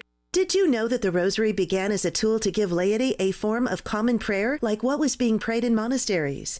And monasteries were praying all 150 psalms from the Bible. But most laity couldn't afford a Bible, and most couldn't read, so they began praying the Our Father 150 times a day. Today, the rosary is prayed by millions, and each one is a work of art. There is no finer maker of this art than Maggie O'Connell and the Little Bayou Rosary. Find her rosary creations today at shop.mikechurch.com. When President Trump attempts to make America great again, we'll be there for you with the best with live coverage and commentary in media on the Crusade Radio Network, our app, and always on CrusadeChannel.com. Hey, it's Mike Church, and I'm here to tell you how you can enjoy this whole show in crystal clear stereo and without annoying messages like this one. Sign up for a Founders Pass membership for the grand total of 0.0. All we ask is your name and email address. No credit card needed. To sign up, go to CrusadeChannel.com/offer. Once you're a premium member, you can pull a Braveheart and shout, "Let my ears be brave!" Treat your ears today at CrusadeChannel.com/offer. Hey, Red, White, and Dude Nation fans, we recognize that you have choices to make. Choices in what to listen to, choices in what to watch, and in what you wear. Choose the new Mike Church Show Neon Microphone t-shirt. Printed on beautiful 100% soft cotton tees, the logo's so cool. Even if your friends don't know who the King Dude is, they'll want one anyway. Available in sizes medium through Lizzo-sized 3X. Order today.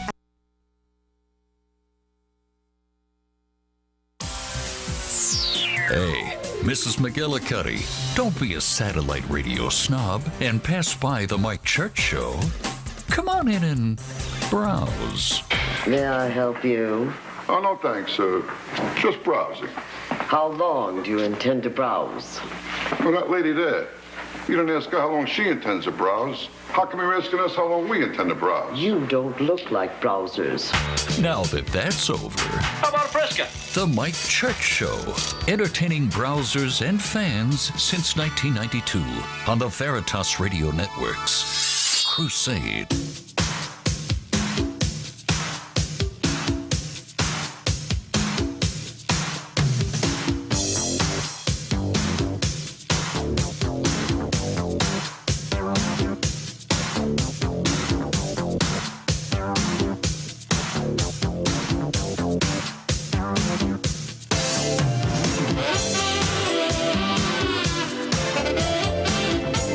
Performing this show with 77.7% of my testosterone tied behind my back.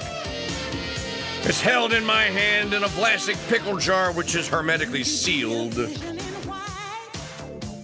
An oasis of toxic masculinity, Christian constitutional common sense, and a sea of single, angry, ugly, despondent cat ladies. Like I was saying at the end of the last segment here. So, you deported a 3-year-old, a 2-year-old, and a 7-year-old. Actually, we just deported her mother. The kids were hanging onto her apron, and she didn't want to let them go. So apparently the father here, that's an American, not a very good person.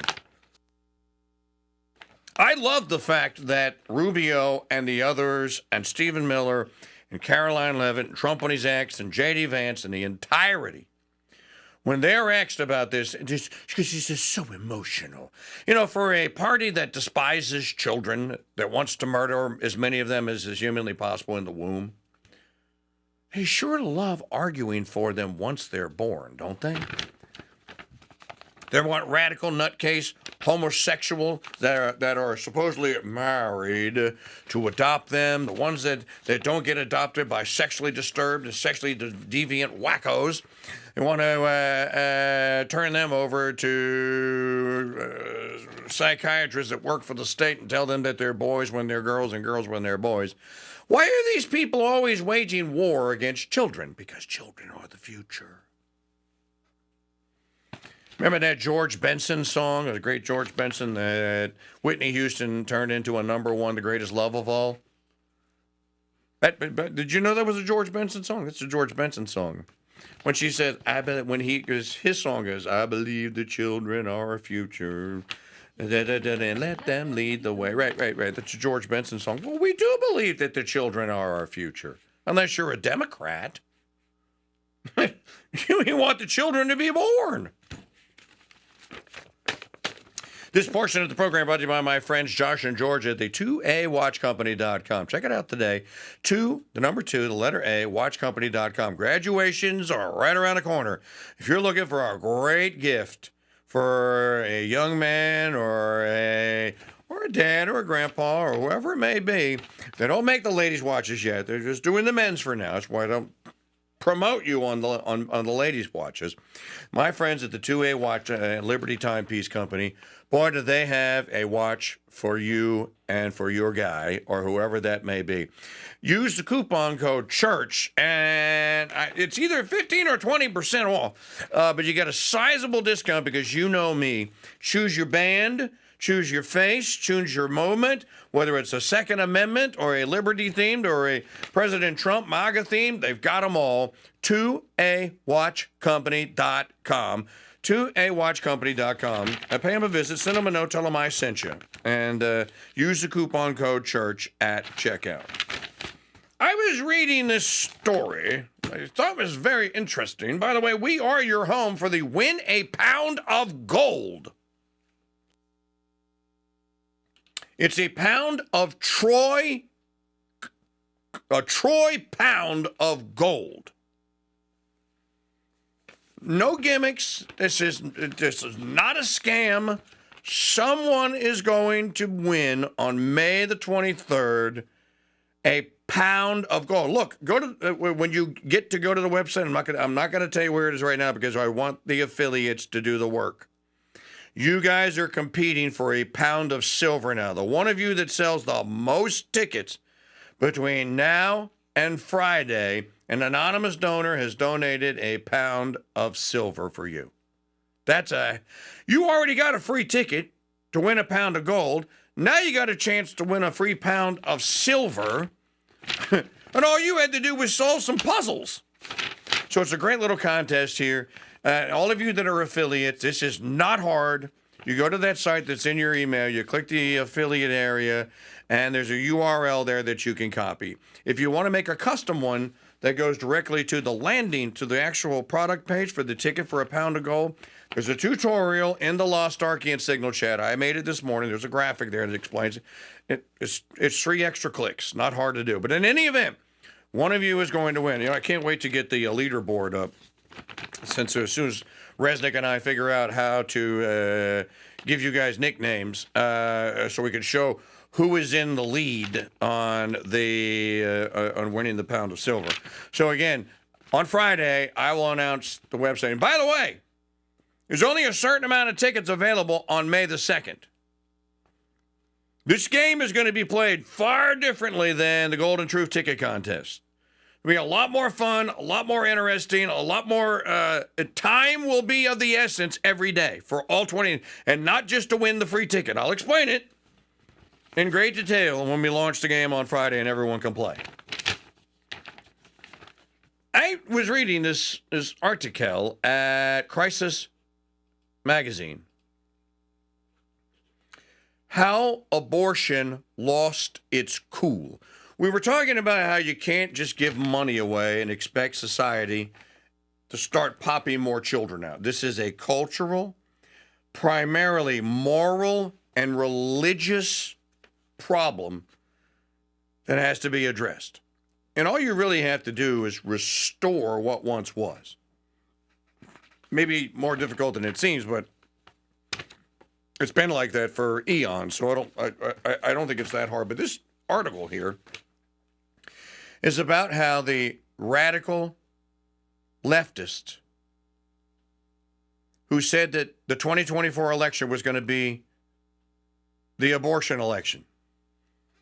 This is going to be an election about abortion here. You see, we won all the referendums in all the states, and we're going to get women out to the polls in record numbers, and Kamala Harris is going to be president. Thank the Lord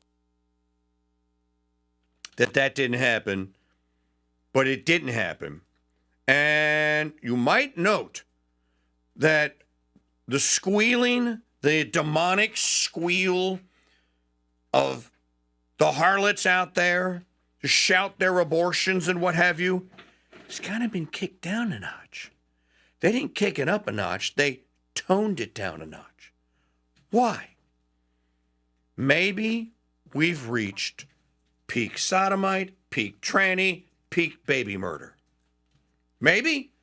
I don't know. I pray for it every day. I know that many of you do too. Let's keep praying. But this article, this is how abortion lost its cool by Carmel Richardson at First Things. I'm just going to read a little part of it because I thought it was really... He or she, Carmel or Carmel, that's a woman's name, isn't it? I think. I don't know. Spot on. The point is spot on. The Roe era encompasses a time when Bill Clinton's safe, legal, and rare coalesced. It's a her. Okay, I thought it was a her. Coalesced a Democratic Party that was otherwise divided on the issue of abortion. By contrast, in 2019, when then Congresswoman Tulsi Gabbard used the phrase on the Democrat presidential debate stage, she met with a swift backlash.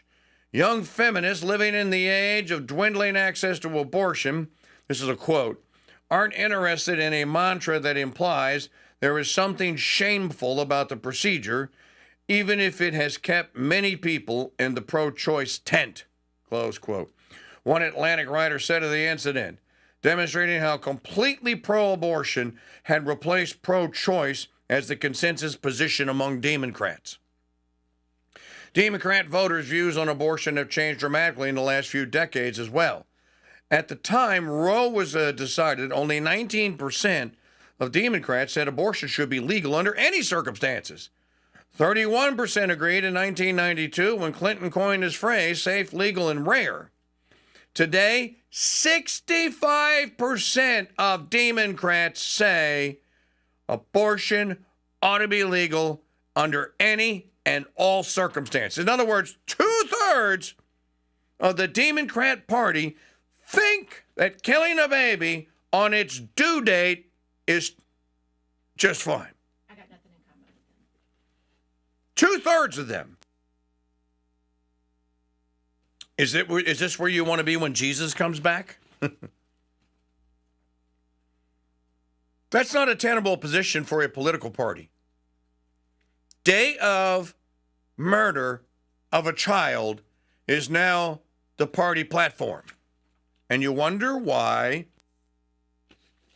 maybe many people or enough people have heard of the ghastly process. And you're going like, what? Sentient beings, normal people that have consciences, can't even live with the knowledge. Think about this. How many movies and how many real-life scenarios do you know where an otherwise happy marriage has been destroyed by the death of a child? Now, I'm not saying that it happens all the time, but it does happen, okay? One parent thinks that, well, you know, if you'd have showed up on time, then this wouldn't have happened. And the other parent goes, yeah, well, if you wouldn't have taught him or her to go do this, or whatever the case may be. The death of a precious child at any age is something that is devastating to a family. Look at the family of Rachel Morin, still. Look at the family of Lake and Riley. Look at the family of Jocelyn Nungery. Look at the family of any of the people that you know who have very publicly lost a child. And you can see the pain. They wear the pain on their faces. Now, this wasn't a child that was lost because the child was aborted. But my point being that Grace Emily Stark, that great column I used to read once a year, Babies Make Families. It's still a great column. You can get it at the American Conservative Magazine website, Babies Make Families. You know, she makes the point that babies make families because when a baby is born into a family, all of a sudden lost aunts and lost uncles and cousins and all manner of family. What? There's a new little Joey? Oh, I want to see him. Is he cute? And all of a sudden, in-laws then become friends. We're not just in-laws. Now we share a grandchild. You just think of the enormity of how beautiful that is. People that didn't know each other before their sons and their daughters decided to get married. The son and the daughter get married, have a child, and now both sets of grandparents call that one child my grandson. How awesome is that? Oh, man, I'm getting choked up just thinking about it because I can't wait to have a grandson or granddaughter. But I will be, hopefully at that time, one of 4 grandparents. Just think of just how enormous that is. Look, you've doubled the size of a family tree because of one Christian, God-fearing, God-loving act. A party, a political entity that opposes that and thinks that there's something wrong with that and that can be legislated away shouldn't last. Read my lips, shouldn't last. It should be on its deathbed. And hopefully either the Democrats change their stripe, which I don't think they're going to, because this is preternatural influence here. This is how demons work. They've all got bogeys on their shoulder now. They don't know it. Either they don't know it or they don't care. Finishing up now with Carmel Richardson. This change, talking about how 65% of Democrat voters want babies killed legally the day of delivery. This change has come about through the work of the party's radical wing, which has pushed the Overton window so far to the left that it has nowhere else to go. And yet the result of all this radicalism has been not more single-issue abortion supporters at the ballot box, but fewer. Precisely because of the zealotry that once gave them such an edge, the pro-abortion radicals are losing ground now with younger voters. I think this may be the most heartening thing that is happening in the United States, is that gap of no, it shouldn't be legal all everywhere, anytime you want. That gap is getting younger and younger. As more young people see the folly of their parents' way, see that what really is great, Conan, what is best in life? You remember that? What is best in life? To crush your enemies, see them driven before you, and to hear the lamentation of their women. I agree. You see that window, though, it's shifting younger and younger and younger. And it's not everyone now, but it is happening, where young people now are looking and going like, well, why should I go $100,000 in debt to become a waitress?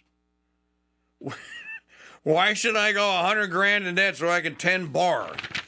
Why? I mean, this is they're starting to figure it out. I'm not saying that their parents are figuring it out. I'm saying that the youths are figuring it out. And they're also figuring out that the lack of religious fervor among their parents and grandparents is not so cool anymore. By definition, a trendsetter is one whose opinion falls on the fringes of acceptable discourse. Favoring abortion access is exceedingly normal to the point of being boring. This is Carmel Richardson again at First Things. A full 85% of Americans say abortion should be legal under at least some circumstances, according to Gallup. The same polls, when broken down, show that 35% of all voters, the largest cohort, said abortion should be legal in all circumstances. So we got a lot of work left to do. 35% of your fellow citizens think murdering babies on the day that that baby is to be born should be legal. That number should be 35 people on this continent. 35 people. Easily identified, easy to separate out from the rest of us, lock them in institutions, and keep them away from the general public. Though voters take varying positions on abortion access when asked about trimesters and weeks of pregnancy, the majority view is that abortion should be a matter of choice until somewhere between the 12th week of pregnancy and the 16th. The question of a right to an abortion at some stage of pregnancy no longer seems to be up for debate, even outside the Democrat Party. The consensus is especially strong among young female voters. And she goes on to give some more of the details. As I said, we have work left to do. But, folks, because of the radicalism, because it is so radical of a position, this is why, in all instances, you have to have a moral center and a moral focus. And it has to be consistent, and it cannot be deviated from. The law of God serves as a pretty good framework for that. Follow that, and you're pretty good to go. And then Joy Pullman has this speech, why paying women to have babies is a dumb idea. We need parented kids, not abandoned kids. You know, like Jeff Johnson was saying in the chat room, dude, you give me $5,000, I'll keep my baby in a box. Jeff was saying, like, where's the fetus going to gestate? You're going to keep it in a box. Well, for $5,000, I'll think about it.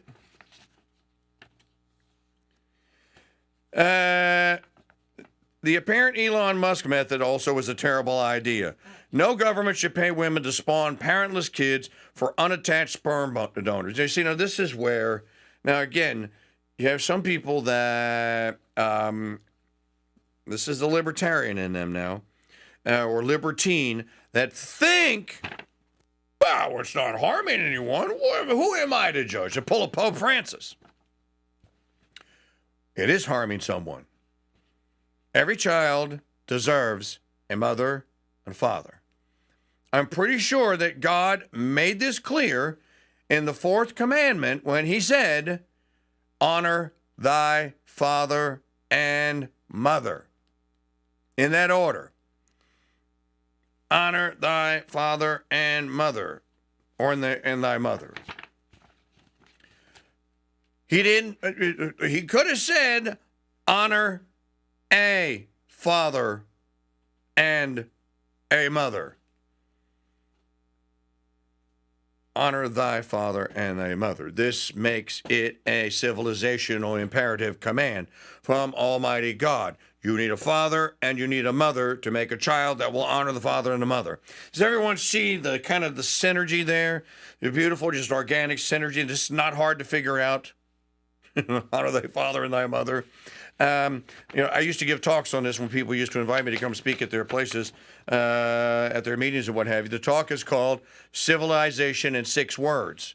And it's all about this one sentence. And I can come and I can endlessly slaughter 50 to an hour, 50 minutes to an hour at your Rotary Club or whatever. Honor thy father and thy mother. 6 words. Civilization in 6 words.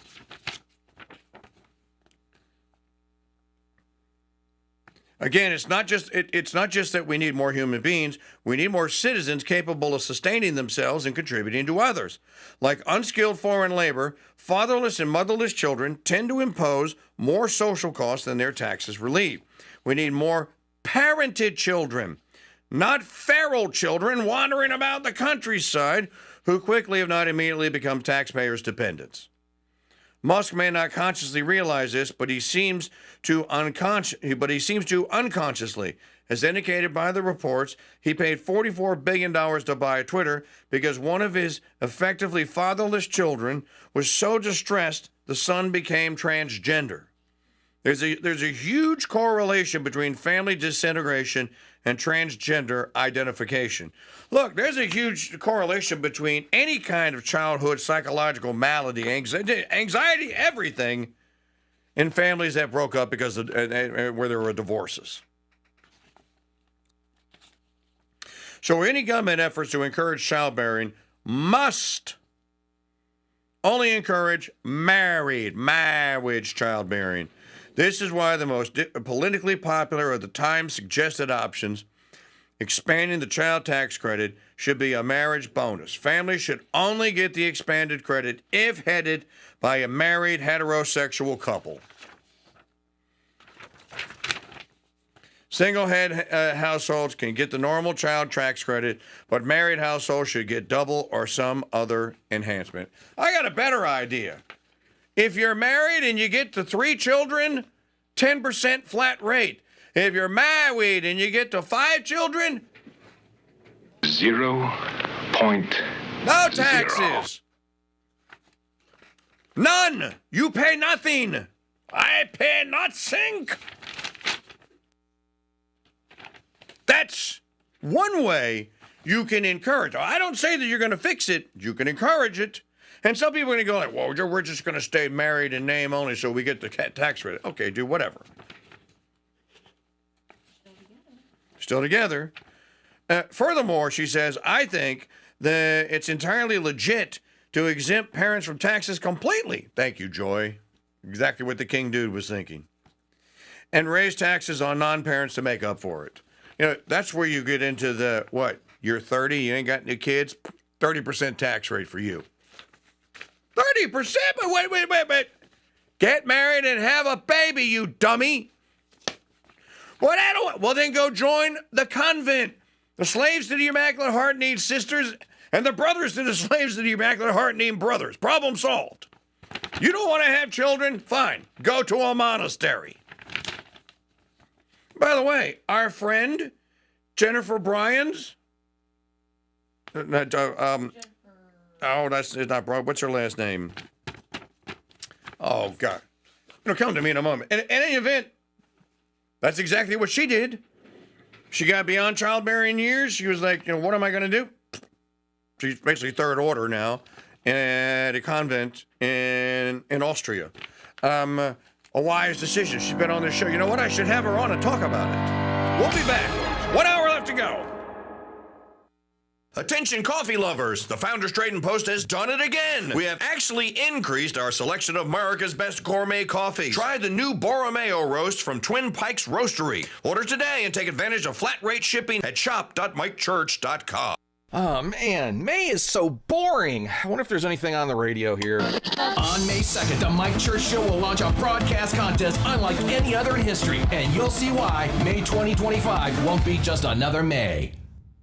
Hey folks, did you know that the word watch, as in wristwatch, originates from the Old English word watcha, meaning watchfulness, and was initially used to describe keeping a lookout or being alert? Well, I know two guys who keep a lookout for the highest quality watch movements, bands, and then apply their own love for liberty and the Second Amendment to the design of the faces, and bammo, you have the 2A Liberty Watch Company. My friends George and Josh design watches that are sharp, functional, and inspire. I wear my 2A 4547 POTUS watch every day, and you'll love yours too. Shop their entire line today at 2awatchcompany.com. Use the code CHURCH for 10% off at 2awatchcompany.com.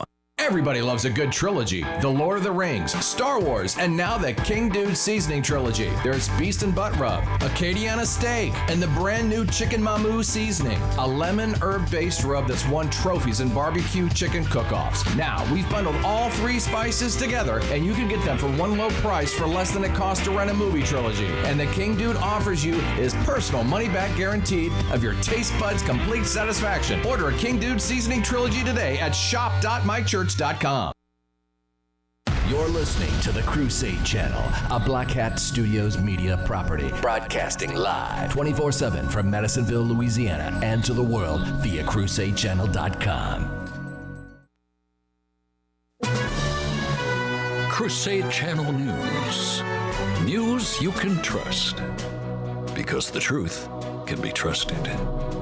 From the Crusade Channel News Desk, here's Janet Huxley. Hello, Crusaders. I'm Janet Huxley at the Crusade Radio Network News Desk with your Crusade Crucials for Thursday, April 24th, 2025.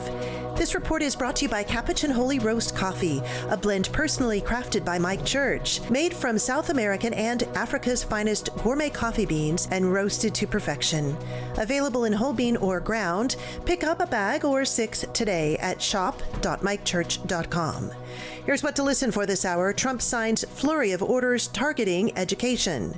U.S. manufacturing shows signs of improvement. Nike accused of funding puberty blocker study. And a rare, miraculous 13th century document depicting the tales of King Arthur and Merlin has been found. President Donald Trump yesterday announced additional education reform measures that he said will promote transparency and meritocracy over diversity, equity, and inclusion initiatives, boost technology and innovation, and improve learning environments. The first executive order, Transparency Regarding Foreign Influence at American Universities, requires higher education institutions to disclose donors' nation of origin and other information. The president did not disclose the rules for compliance. U.S. manufacturing showed modest but meaningful signs of improvement in April, according to data released yesterday by S&P Global, which showed factory output and new orders ticking higher. The April 23rd report, combined with Federal Reserve data, suggests America's industrial sector is stabilizing amid tariff-related uncertainties. It appears that Nike is helping to fund a study on the use of puberty blockers on children and how they affect athletic performance. According to veteran journalist Michelle Tafoya, who joined Tommy Lauren on Tommy Lauren is Fearless, I think this is a big deal because the only reason I can think that Nike would be involved in this is to be inclusive and include trans girls. Again, folks, biological boys, biological males in girls' sports so that they're not excluded. But by doing that, you are excluding girls, Tafoya said. It's abusive to give children puberty blockers. Why that ever became a thing to me is so disgusting and reprehensible, Lauren added. Although Nike has yet to confirm its involvement, the company has not denied it either. Our quote of the day, the most deadly poison of our times is indifference. And this happens although the praise of God should know no limits. Let us strive, therefore, to praise him to the greatest extent of our powers. Saint Maximilian Kolbe. And our saint of the day coming up. You're listening to Crusade Radio Network News. Everybody loves a good trilogy. The Lord of the Rings, Star Wars, and now the King Dude Seasoning Trilogy. There's Beast and Butt Rub, Acadiana Steak, and the brand new Chicken Mamu Seasoning, a lemon herb-based rub that's won trophies in barbecue chicken cook-offs. Now, we've bundled all three spices together, and you can get them for one low price for less than it costs to rent a movie trilogy. And the King Dude offers you his personal money-back guaranteed of your taste buds' complete satisfaction. Order a King Dude Seasoning Trilogy today at shop.mychurch.com. You won't hear anything about Monday's coming or fruitcakes, but you will hear the most brutally honest Catholic-inspired commentary on Parrot Talk, weekdays after the King Dude at 2 Central on the Crusade Radio Network, our app, and always on crusadechannel.com. Our saint of the day is Saint Paul of the Cross. He was born in northern Italy in 1694, Paul Daneo. He lived at a time when many regarded Jesus as a great moral teacher, but no more than that. After a brief time as a soldier, he turned to solitary prayer, developing a devotion to Christ's passion. Paul saw in the Lord's Passion a demonstration of God's love for all people. In turn, that devotion nurtured his compassion and supported a preaching ministry that touched the hearts of many listeners. He was known as one of the most popular preachers of his day, both for his words and for his generous acts of mercy. In 1720, Paul founded the Congregation of the Passion, whose members combined devotion to Christ's passion with preaching to the poor and rigorous penances. Known as the Passionists, they add a fourth vow to the traditional three of poverty, chastity, and obedience to spread the memory of Christ's passion among the faithful. He was selected Superior General of the congregation in 1747, spending the remainder of his life in Rome. Paul of the Cross died in 1775 and was canonized in 1867. Over 2,000 of his letters and several of his short writings have survived. He is the patron saint of Hungary. NASA Administrator Bill Nelson said this week in Ottawa that he expected the Russians and the Americans to work together on the International Space Station until it is decommissioned. American-Russian space cooperation was put in doubt after the invasion of Ukraine back in February of 2022. Yuri Borisov, the Director General of Russia's space agency Roscosmos, surprised NASA by announcing in July of 2022 that Moscow intended to withdraw from the space station partnership after 2024. A day later, NASA said Roscosmos wanted to continue the partnership. Nelson, who is in Ottawa to help showcase the Artemis II space mission, including a Canadian astronaut, underscored the history of the U.S. and Soviet collaboration in space during the Cold War and said he expects it to continue amid the war in Ukraine. The collaboration on board the ISS continues in a very professional manner between astronauts and cosmonauts without a hitch, and I expect that to continue all the way through the end of the decade, when we will then deorbit the space station, he said. NASA has estimated it will begin deorbiting the ISS in January 2031. Send me your tips to Janet at crusadechannel.com. Stay tuned to the Crusade Channel with live breaking news updates all day and the best live talk radio anywhere. Up next, the Mike Church Show continues.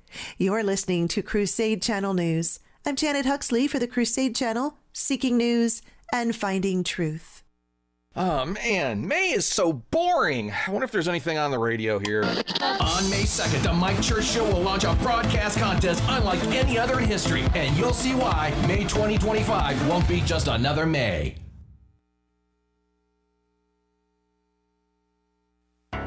If women living near rivers and taking a pill turns the frickin' frogs gay, imagine what happens to men on the same river who don't listen to Mike Church.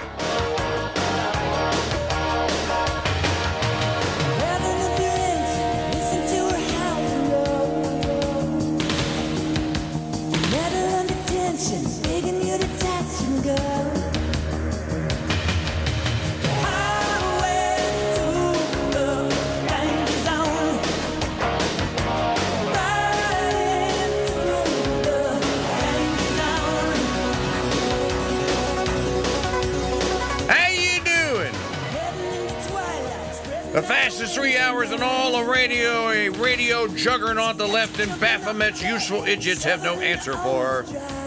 The Mike Church Show is on the Crusade Radio Network here on a Monday. A big announcement today. We are giving away a troy pound of beautiful, shimmering, glimmering 24-karat gold. The promotion begins on Friday, this Friday, May the 2nd. All of you that are the 50 brave lost Archeans who solved the 5 mystery scrolls by playing the What's the Prize game contest, you guys have a separate competition going on this week, and still you can compete. Because every 5 tickets you sell, you get a free golden ticket. One more chance to win the pound of gold. You already got one. You have something no one else on earth has, my 50 friends. This week, though, an anonymous donor has donated a troy pound of silver to the one of you among the 50 who sells the most tickets using your affiliate link. So, anyone can win if they're 18 years of old, U.S. citizen, go read the rules. No cash equivalent, you get the gold. Every time I think about that, I think about Kelly's Heroes, a movie, and Clint Eastwood telling Telly Savalas, I'm going to get that gold, Joe. But Kelly, you can't do that. And Don Rickles going, but Kelly, you can't do that. What was Rickles' character's name? Well, I'm going to get the gold. Are you either coming with me or you're staying here? Your choice. Yes, a real pound of gold. How cool is that? Who doesn't want that? Who's going there? It's a stupid prize. Well, no, it's not. So I'll tell you the website URL on Friday. I'm not going to give it to you today. You can guess all you want. You might even get it right. And this is because I want to protect the affiliates so that they and only they are selling tickets this week. Me telling you, you can go to the chat room and ask who the affiliates are, or join the Signal Chat, the Lost Archean Signal Chat. Send me an email for all the details, and I'll be happy to hook any of that up for you. So my 50 brave souls, dudes, babes, you got to get out there. You got to play the Duke brother from Trading Places. Sell, Mortimer, sell. All right, 844-527-8723. Let's do some more digital media files here. This portion of the program brought to you by the Founders Trading Post store, shop.mikechurch.com. Brand new shipment of El Rey do Corona cigars. And folks, we cooked this weekend with the Beast and Butt Rub. We did Midter Monday, sent us a cow, a pig, basically a pork shoulder. And I beast and butt rubbed that thing up and roasted it for 7 hours on Saturday. And it made some of the best pulled pork I have ever had. And I've had a lot of good pulled pork. And I've won a couple of first-place trophies with that Beast and Butt Rub. Get you a bottle or 6 today at shop.mikechurch.com. Alongside, we had wings, and we used the chicken mamu, and yesterday we had steaks, and we used the Acadiana. It's get the trio of the seasonings. There they are right there. See them up there? Get the trio of the seasonings for one low price. Shop.mikechurch.com.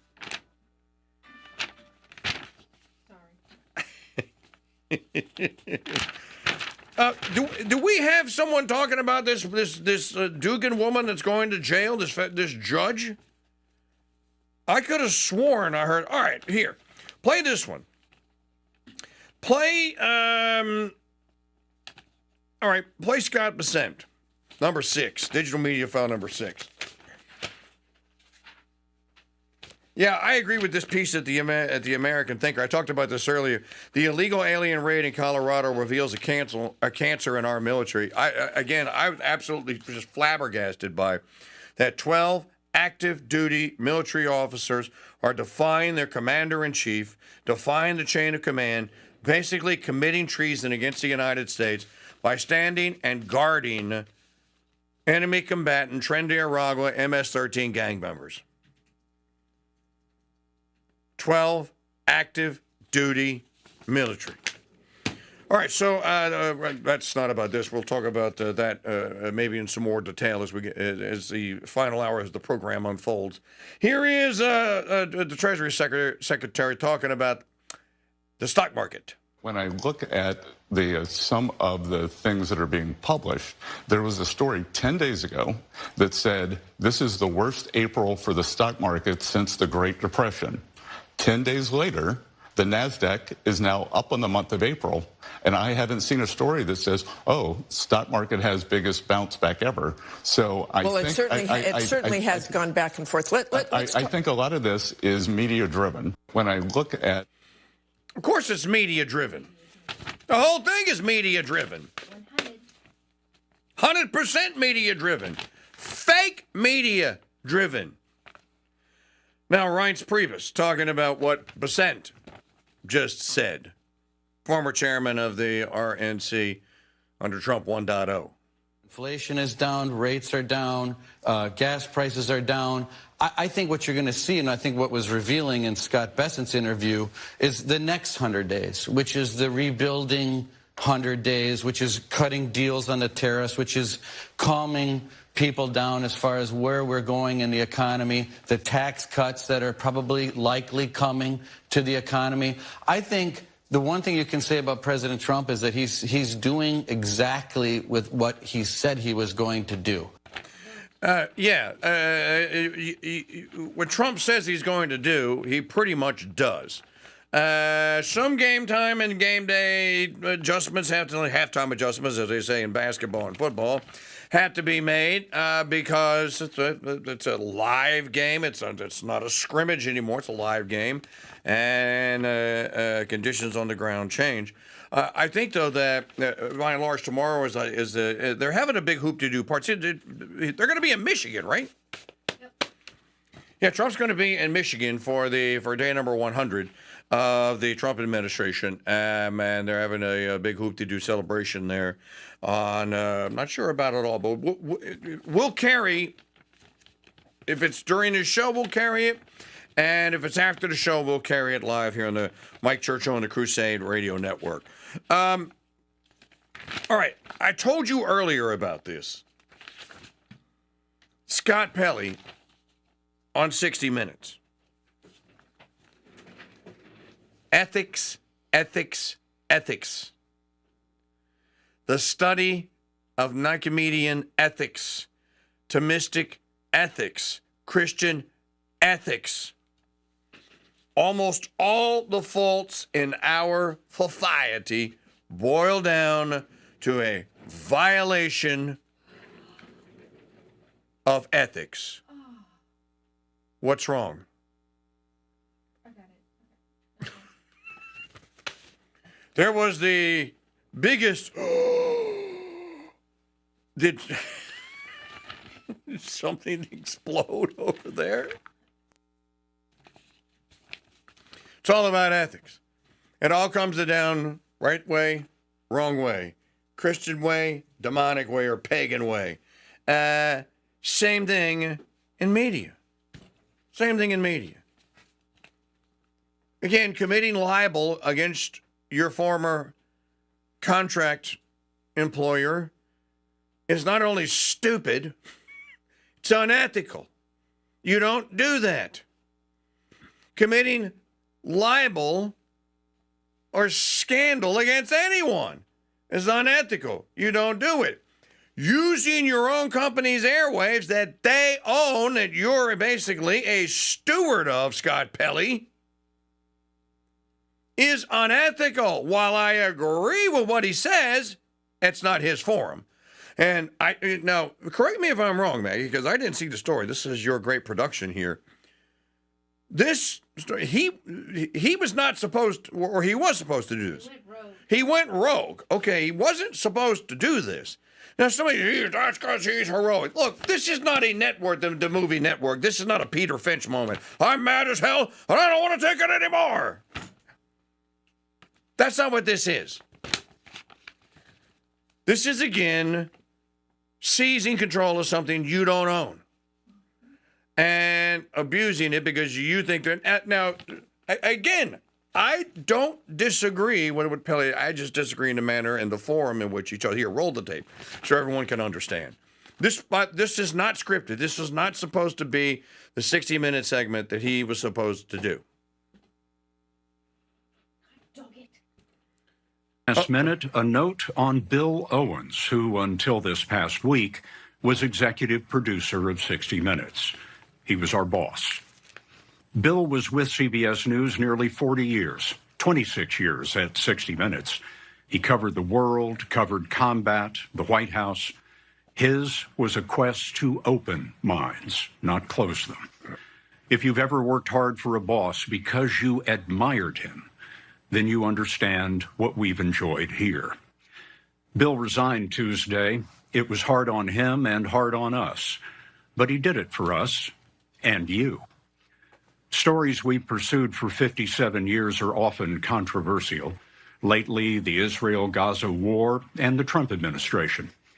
Bill made sure they were accurate and fair. He was tough that way. But our parent company, Paramount, is trying to complete a merger. The Trump administration must approve it.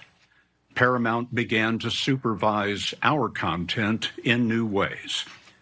None of our stories has been blocked, but Bill felt he lost the independence that honest journalism requires. No one here is happy about it, but in resigning, Bill proved one thing. He's nervous as hell. He was the right person to lead 60 Minutes all along.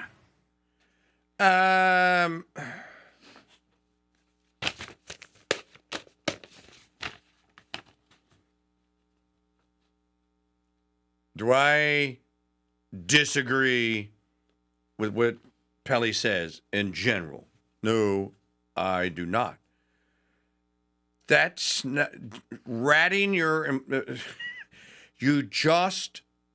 I'm surprised. I'm almost stunned that CBS hasn't poop canned him. I'm almost surprised. I'm almost stunned that the network hasn't made a statement saying that what Pelley said on 60 Minutes does not represent our view and he got things wrong. Now, Scott Pelley has taken the marching beat of former heads of CBS and CBS News and 60 Minutes and the implication that Donald Trump was Orange Man bad and pursued stories to show the network's perspective that he is Orange Man bad. And you didn't say peep about it, buddy. You didn't say a word. You didn't go on and say, the editors here, 60 Minutes, have, even though they haven't blocked any of our stories, have strongly guided us that Orange Man is bad. Which anyone that watched 60 Minutes would know that Orange Man is bad. Remember, don't ever forget this, when Scott Pelley comes on and plays like he's some high and mighty and pious guy, don't ever forget what Leslie Stahl in 60 Minutes tried to do to Donald Trump in 2020. And don't ever forget what they did with the Kamala Harris interview, where they took the tape and they doctored it and put things in the wrong order to make it look like Harris had answered the question stylishly, you see. And see, she can handle foreign policy questions. No, she couldn't. So I don't buy it. Do I think Scott Pelley has a point? Yeah, I think he has a point. Yeah, and I think that you ought to privately go inside your non-disclosure agreement. You people listening out there, ever heard of one of those? I've had to sign them for every company I've ever worked at. You know that, I'm going to make an example out of this, damn it. Do you know that on October the 11th of 2015, I had a conference call with Dave Gorab. I can say it now because the deal's over. Dave Gorab, Liz Aiello, and Jeremy Coleman. Gorab was the program director for SiriusXM, the talk stations. Liz Aiello was the program director for the SiriusXM Patriot channel, and Coleman was the director of talk operations for the entire company.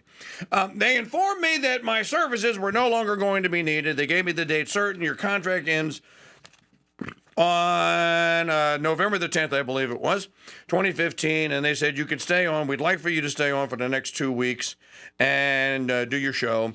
And and then they told me that they were giving my program that I'd spent 13 years building. They were giving that slot to Steve Bannon, and they asked me, do you want to do a farewell show? Do you want Steve on? I'm like, hell no, I don't want Steve on.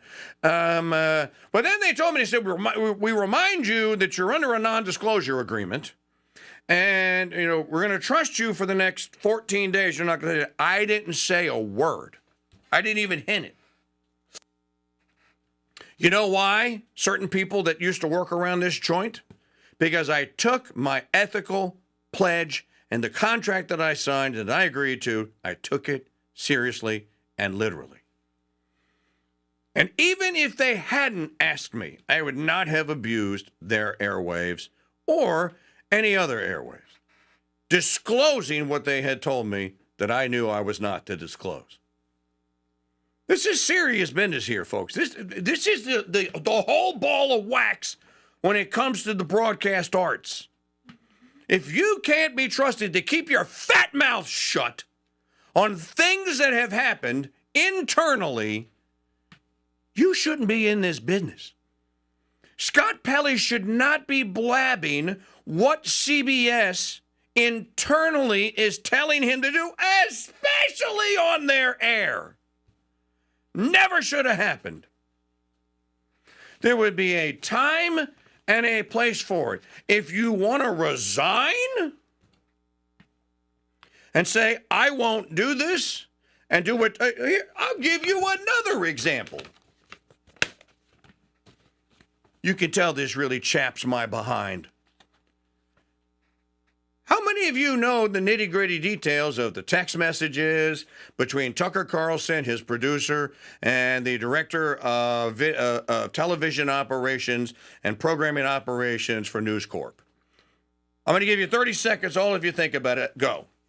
Do, do, do, do, do. Don't even have to play the Jeopardy music. How many of you know what happened? How many of you know, did Tucker ever have a disagreement with any of the creative people at Fox News? Well, I can guarantee you that he did. When he was told that he was relieved, what did he do? He drove his golf cart around his compound in Boca Raton, Florida, and laughed about going to dinner with his wife. I still don't know how the conversation went down between him and Rupert Murdoch's son. Neither do you. I still don't know what disagreements they had over what. I still don't know, and I bet you Tucker Carlson knows all sorts of things about Rupert Murdoch's son and the other people that were running Fox News that he could blab to the world on his Facebook page and try and ruin them. You know what? Tucker is a class act. Didn't say a word. Did he? No one knows to this date. You know why? Because he's a man of his word. He probably said, dude, I'm not going to say. I'm just not going to say. There are things, and look, don't say that this doesn't matter, because it does matter. If you're on air and you're associated with broadcast media, you have a responsibility to your viewers and to your listeners. Some of us take that responsibility very, very seriously. If ever I make a mistake and we figure out that we gave you erroneous information, and I'm not talking about something trivial, pettifogging, and stupid, that I got the wrong date or I mispronounced a guy's name or something like that, I will correct that. But if I ever, intentionally or did something maliciously and misled you or lied to you or said something like that, I would be the one to come in here and tell you this. You wouldn't have to go find it out from someone else.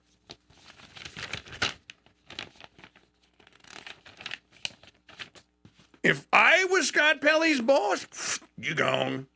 Dude, I can find other people that can report just as well as you. I can hire Lara Logan back.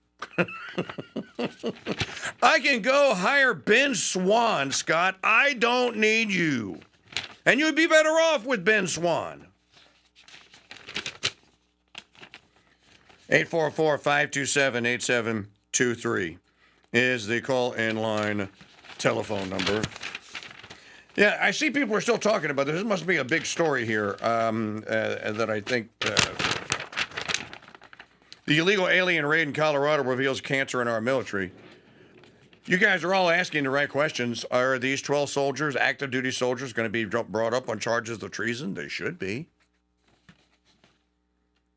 Almost 6 years ago, before I started working at American Thinker, Andrea Wildberg says, I wrote a post on my personal blog about Obama's purge of many military leaders who believed in traditional American values. I entitled it, Under Obama, there came to be a cancer in the Pentagon. That post, especially the title, popped into my head when I read about the fact that over a dozen U.S. service members were rounded up when the DEA raided an illegal club in Colorado Springs, one I told you about earlier, where gang members were dealing in weapons, drugs, and prostitutes. This is a metastasized result of Obama's efforts, which Biden carried on for him. The original story was simply that there had been a raid on this club, netting over 100 illegal aliens. And then, you know what, Maggie, you had the soundbite, don't you? I do. We only have a minute and a half, though, and this segment is, I think it's 2.5 minutes long. If I remember, because I watched the whole thing this morning. How long? 2 minutes and 37 seconds. Okay, we'll play it next segment. She's talking about this. This is exactly what I said earlier. How did it come to this? That this man's army and the officer corps, which I have always maintained for 34 years here on air, that is the officer corps in the United States military, that is the greatest in Western, well, it's the greatest in the world. And that it is the primary reason why America's army and America's armed forces are feared around the world, and why we have, when properly used, an esprit de corps in the military, as you military guys say, an esprit de corps in the military that is second to none.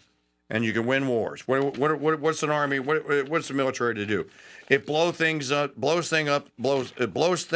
it kills people. But it should do it with it should be just, and it should be carried out with justice and with integrity. It then emerged that the club was a hangout for members of MS-13. And then she found out about the 12 U.S. active soldiers who were guarding the door for the trendy Araguas. Given these terrorists' fondness for the club, it's highly likely that they were well represented. Okay, we'll continue this on the other side. Don't go away. Hello, Crusaders. I'm Janet Huxley at the Crusade Radio Network News Desk with your Crusade Crucials for Thursday, April the 24th, 2025. This report is brought to you by Capuchin Holy Roast Coffee, a blend personally crafted by Mike Church, made from South American and Africa's finest gourmet coffee beans, and roasted to perfection. Available in whole bean or ground. Pick up a bag or 6 today at shop.mikechurch.com. In the market report, the Dow was up again 1.07%. The S&P climbed 1.67%. NASDAQ was up as well 2.50%. In National Day calendar news, today is National Take Your Sons and Daughters to Work Day. National Teach Your Children to Save Day. It's National Bucket List Day. And it's National Pigs in a Blanket Day. While some references give Betty Crocker credit for the first printed use of the phrase in 1957, records as early as 1901 reference recipes for pigs in a blanket in a variety of forms. Our quote of the day: the most deadly poison of our times is indifference, and this happens although the praise of God should know no limits.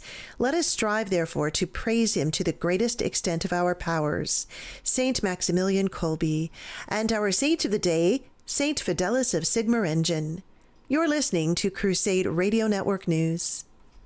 So, Maggie, what's with the wry smile? First of all, dude, I'll wry smile if I want to. Second of all, it's not wry, it's excited. All right, so what are you excited about?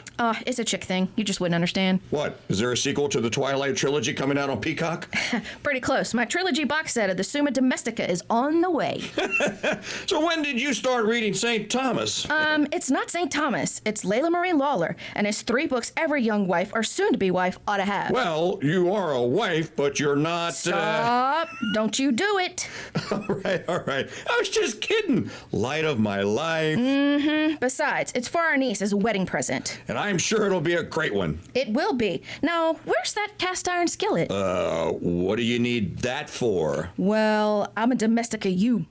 Get the Summa Domestica and dozens of other book selections for girls and women of all ages at the Founders Trading Post store today at shop.mikechurch.com.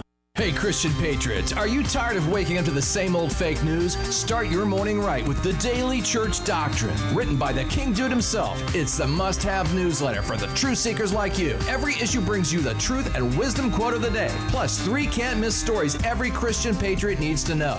And that's not all. You'll get exclusive deals from the Founders Trading Post you won't find anywhere else. Sign up for free at mikechurch.com/dude. That's mikechurch.com/dude. Wake up, stay informed, and join the movement.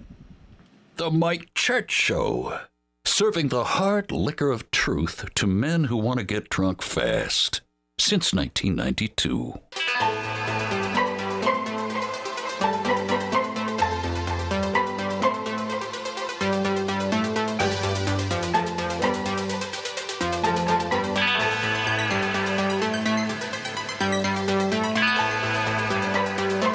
This show helps deliver a healthy dose of conservative Ozempic to help you lose the crushing weight of white guilt and help make America great again. It's the Mike Church Show here on the Crusade Radio Network. This portion of the program brought to you by the Win a Pound of Gold. You can win a pound of gold on May the 23rd. Contest starts this Friday. You know, you people that are in the YouTube chat and are the daily watchers of the show on YouTube, some of the clues that are going to be given out when the contest game is played from May the 2nd to May the 22nd, you're going to want to be able to see the video reference.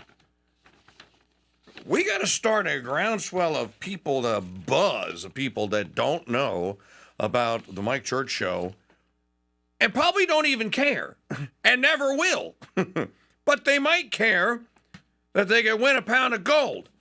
And all they got to do is hang out on a YouTube stream for a couple hours a day, listen for a soundbite, and then call back when they hear the soundbite played, and maybe answer another question and then claim a free ticket. Don't cost nothing. That's a hell of a deal. Right now, if you go see what a troy pound of gold is going for, it's about $39,500. And by the way, that gold goes up with inflation or down with deflation. So it's a great winning proposition. You win dollar bills, you get something you're stuck with you got to spend immediately, or it's going to decrease in value. You win that pound of gold for one $50 ticket, and it is worth what gold is worth for as long as you choose to own it. So, for the first 50 that solved the 5 mystery scrolls, you guys know who you are. An anonymous donor has donated a pound of silver, whichever one of you sells using your affiliate link on the website that you were emailed about. Use your affiliate link, whichever one of you sells the most tickets between now and Friday, you will be awarded a pound of silver. You already got a shot to win a pound of gold and it only cost you some brain cells. Now you got a shot to win a pound of silver and it's only going to cost you a couple of emails, text messages, and phone calls. I hope it's not a situation, because then I will tell the sponsor, dude, keep your gold, keep your silver.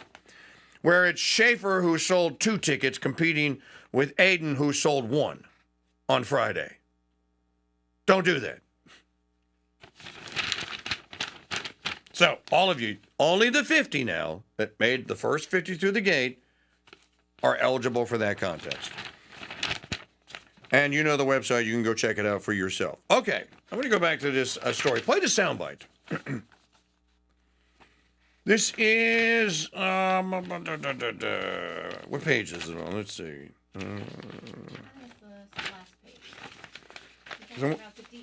Yeah. This is John Pollan with the DEA Rocky Mountain Division talking about the shocking story that 12 active duty American military members were playing guard.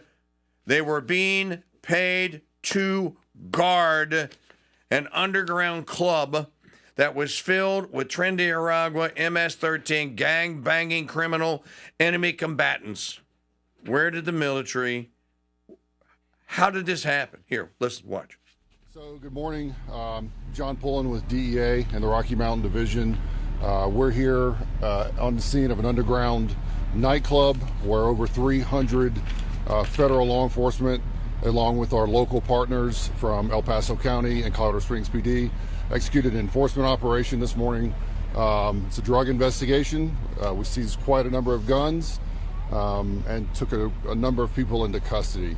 I think what I'd like for people to know as a result of this operation is that Colorado Springs is waking up to a safer community today.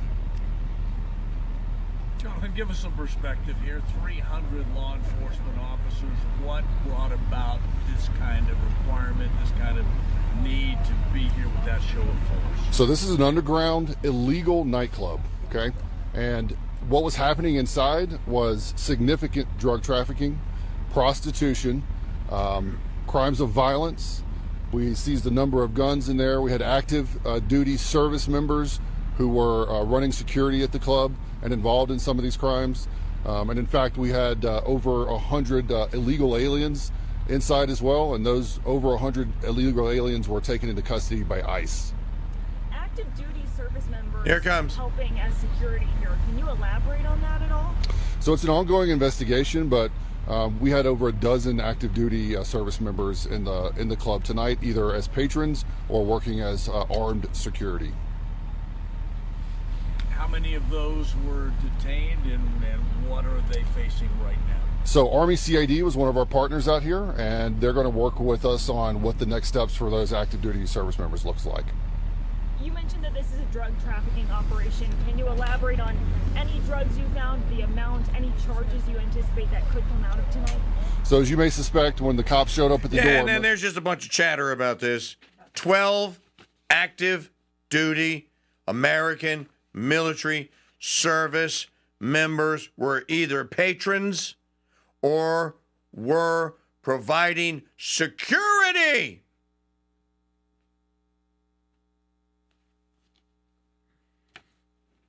For the club. So, remember, okay, how does that shake out? They're at the door with rifles, keeping whoever out, rival gangs, I don't know. By the way, you know how they busted them? This may be the worst part. You know how they busted them? They started getting tips 3 months ago. And they sent undercovers in, and the undercover informants, the UCIs, came back and told the command, it's worse than you could possibly imagine. There are American military members that are part of this thing. Now, imagine you learn that and you got to keep it under wraps. You know, that to me, the fact that you know that, and that you know that the commander-in-chief has designated at least 2 of the groups, and that means that according to the people that made the arrest, a couple of dozen of those that were in the club Saturday night when the raid, or last night or whenever it was, and then when the raid happened. And you know now that these are active U.S. military members. Those people are committing treason. That's a dozen treason cases. Now, here's the interesting thing. What's so funny? They're posting links. Oh, they're posting their affiliate links in the chat room. What you got to do, guys? Don't post them publicly. You need to stealth bomb people. You need to message people. Go like, hey man. If you weren't part of the 50. Hey, if you weren't part of the 50, come on. It's like making a deal in an alleyway. Hey, come on. Hey, you seen this? Because now you're going to have a competition. You're going to find out, well, such and such went and bought and used Schaefer's link. I'm not talking to you anymore. You got to work this. You got to work this privately, man. This is like a game of Survivor. We should have an immunity idol of some sort, where there's an elimination of a. Schaefer, if you keep it up, we're gonna go to tribal council, and we're gonna give all 50 of you a chance to win an immunity idol. And if you don't, then there's a chance we can vote you off the 5 mystery scroll off. We can vote you out of Lost Archaea.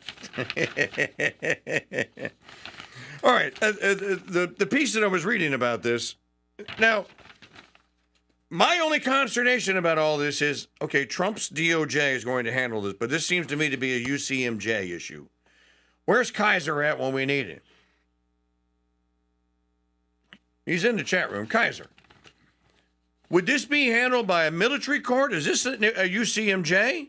Or is this or this is because they are now quite possibly traitors? Is this a legal matter that the DOJ handles? Or does the UCMJ? Oh, okay, Kaiser says military court. So is there a case for treason in a military court? Is there an Article 3 case for treason? Or NCOs need 20 to life. So that's what they would get, 20 to life. Now, but if this is a civvy, though, Kaiser, my question is, this is treason, potentially. If it's military, it's still treason, but what do you call it? Insubordination, insurrection, unlikemanship? I don't know. Play Tom Homan. Let's do some Tom Homan. You want to talk about the illegals that were arrested? By the way, tomorrow in Michigan, Trump's going to sign an executive order on sanctuary states and sanctuary cities, as he should. This is Tom Homan. They caught us by surprise today. They did a White House press briefing at 9 o'clock this morning. Yeah, Kaiser says in our chat room at crusadechannel.com/chat that he'd have to look into that. I think that's a good question, don't you? If it's UCMJ, Uniform Code of Military Justice, and if it's a courts-martial, what does the court-martial call treason when an active duty member of the military commits it? Do they call it treason? Interesting. Jeff Johnson says yes, there is treason. So in the YouTube chat, Mitter Johnson says that there is treason in the UCMJ. I don't know. It's a good question. We'll look it up. Here's some great sound bites. Play the Tom Homan one. I guess you could play the number 14. Yeah, the second one is the best, but I think we have time for both.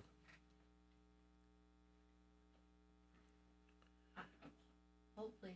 Hold, please. 14, 15, 220, 221, whatever makes it work. Too many tabs. Okay. Between President Trump's inauguration and April 1 of this month, only 9 illegal aliens were released into the That's even the wrong one. Oh, I should have had coffee. I said from day one, you don't have Looks to like you picked the wrong day to quit sniffing glue, I think. You can support sanctuary cities if that's what you desire to do. Sanctuary cities can stand aside and watch ICE keep their communities safe. Because any public official, whether you're mayor, city councilman, or governor, their number one responsibility is protection of the communities. You think and so? ICE has been clear, we're targeting public safety threats and national security threats. I can't believe there's any elected official, and especially a judge, that doesn't believe we should be doing that, and they should be helping us.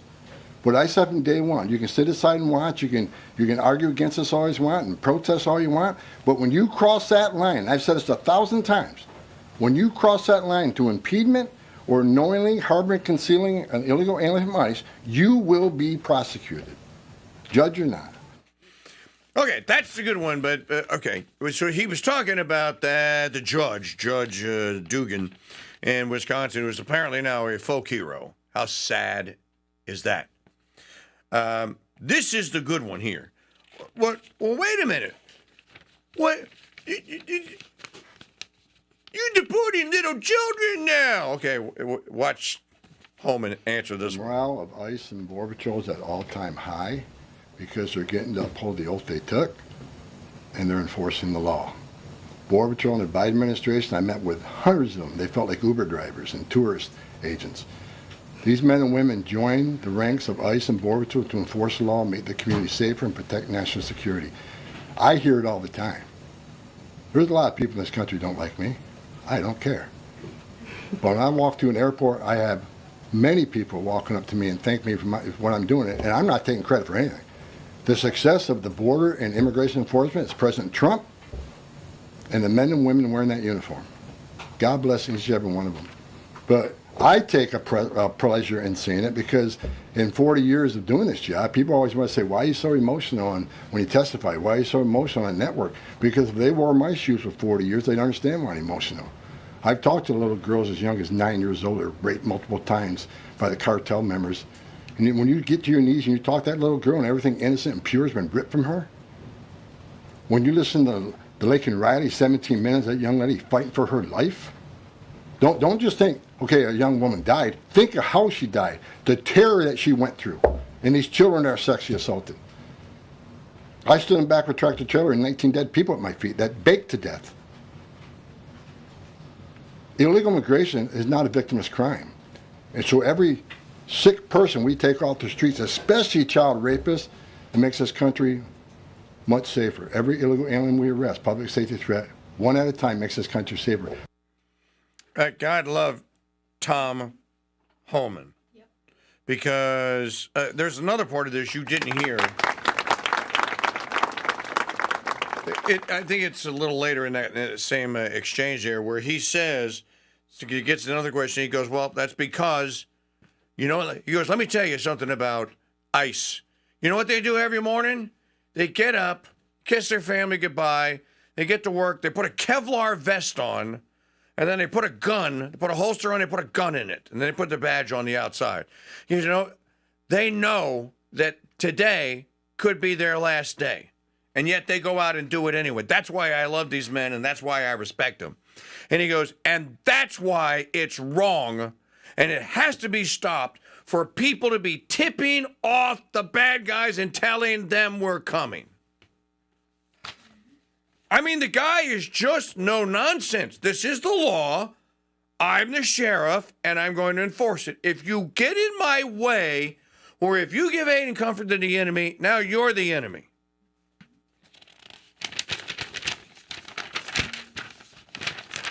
And I think we've all had enough of this. Okay, let's do one more before we go to Magdalene so she can hear this. I didn't even talk about the 100-yard signs on the White House lawn with the mugshots of 100 illegal aliens that were arrested. And that... and Trump put the yard signs up with the mugshot, and they all say illegal alien, mugshot, and then the crime that they committed. Last night at the White House Correspondents' Dinner, this is... I want the liar. Oh, I got it. Daniel, whatever his name is, who goes and goes, we're here, and they stand up and they applaud each other here. Okay, you're talking about you're really a fan of your own work, aren't you? That's right, we do a great job. No, I think you pretty much suck at what you do. So watch this. This is Daniel Evans, right? No, it's Eugene. Eugene Daniels. Eugene Daniels. We journalists are a lot of things. We are competitive and pushy. We are impatient, and sometimes we think we know everything. Stank. But we're also human. Liars. We miss our families and significant life moments in service to this job. Oh, We cry care me a deeply river. about accuracy and take seriously the heavy responsibility of being stewards of the public's trust. What We don't are trust you not anymore. Is the opposition. What we are not is the enemy of the people, and what we are not is the enemy of the state. Yes, you are.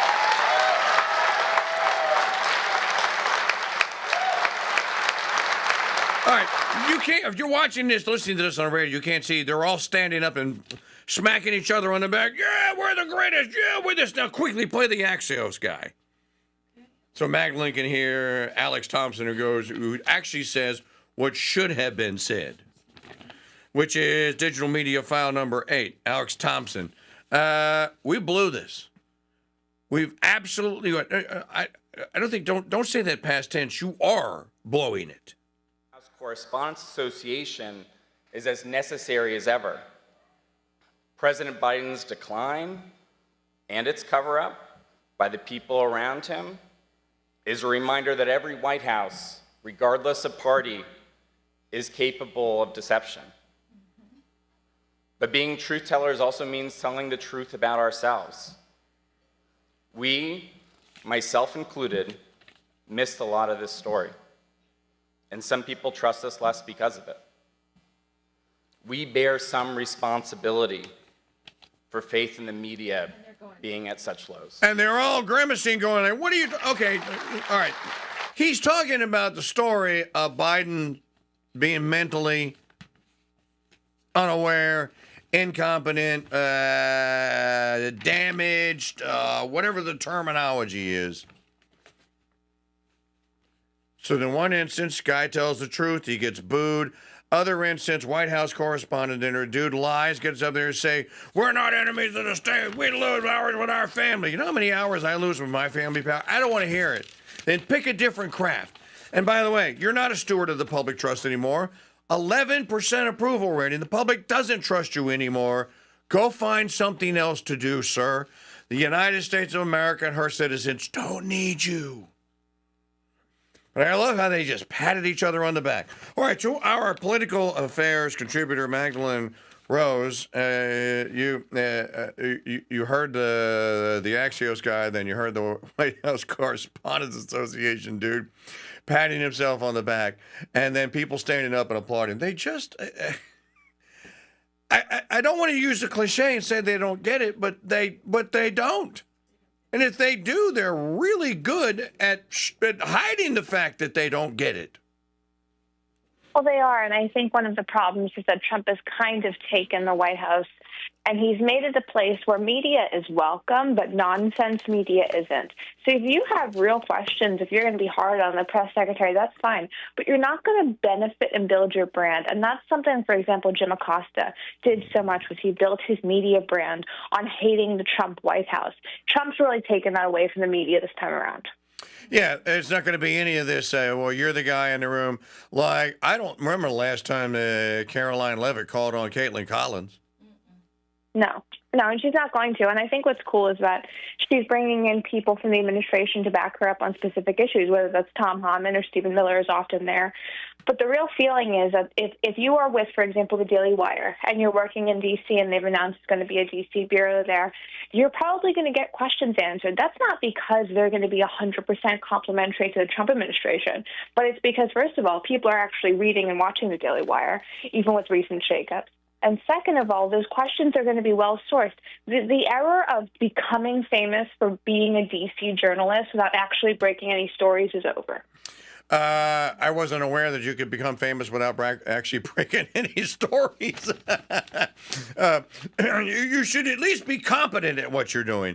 Then you have this. You have Hakeem Jeffries and Cory Booker staging a sit-in on the Capitol, on the steps of the Capitol, and a live broadcast showing that we're not going to take it anymore, and we're taking this country and this Congress back.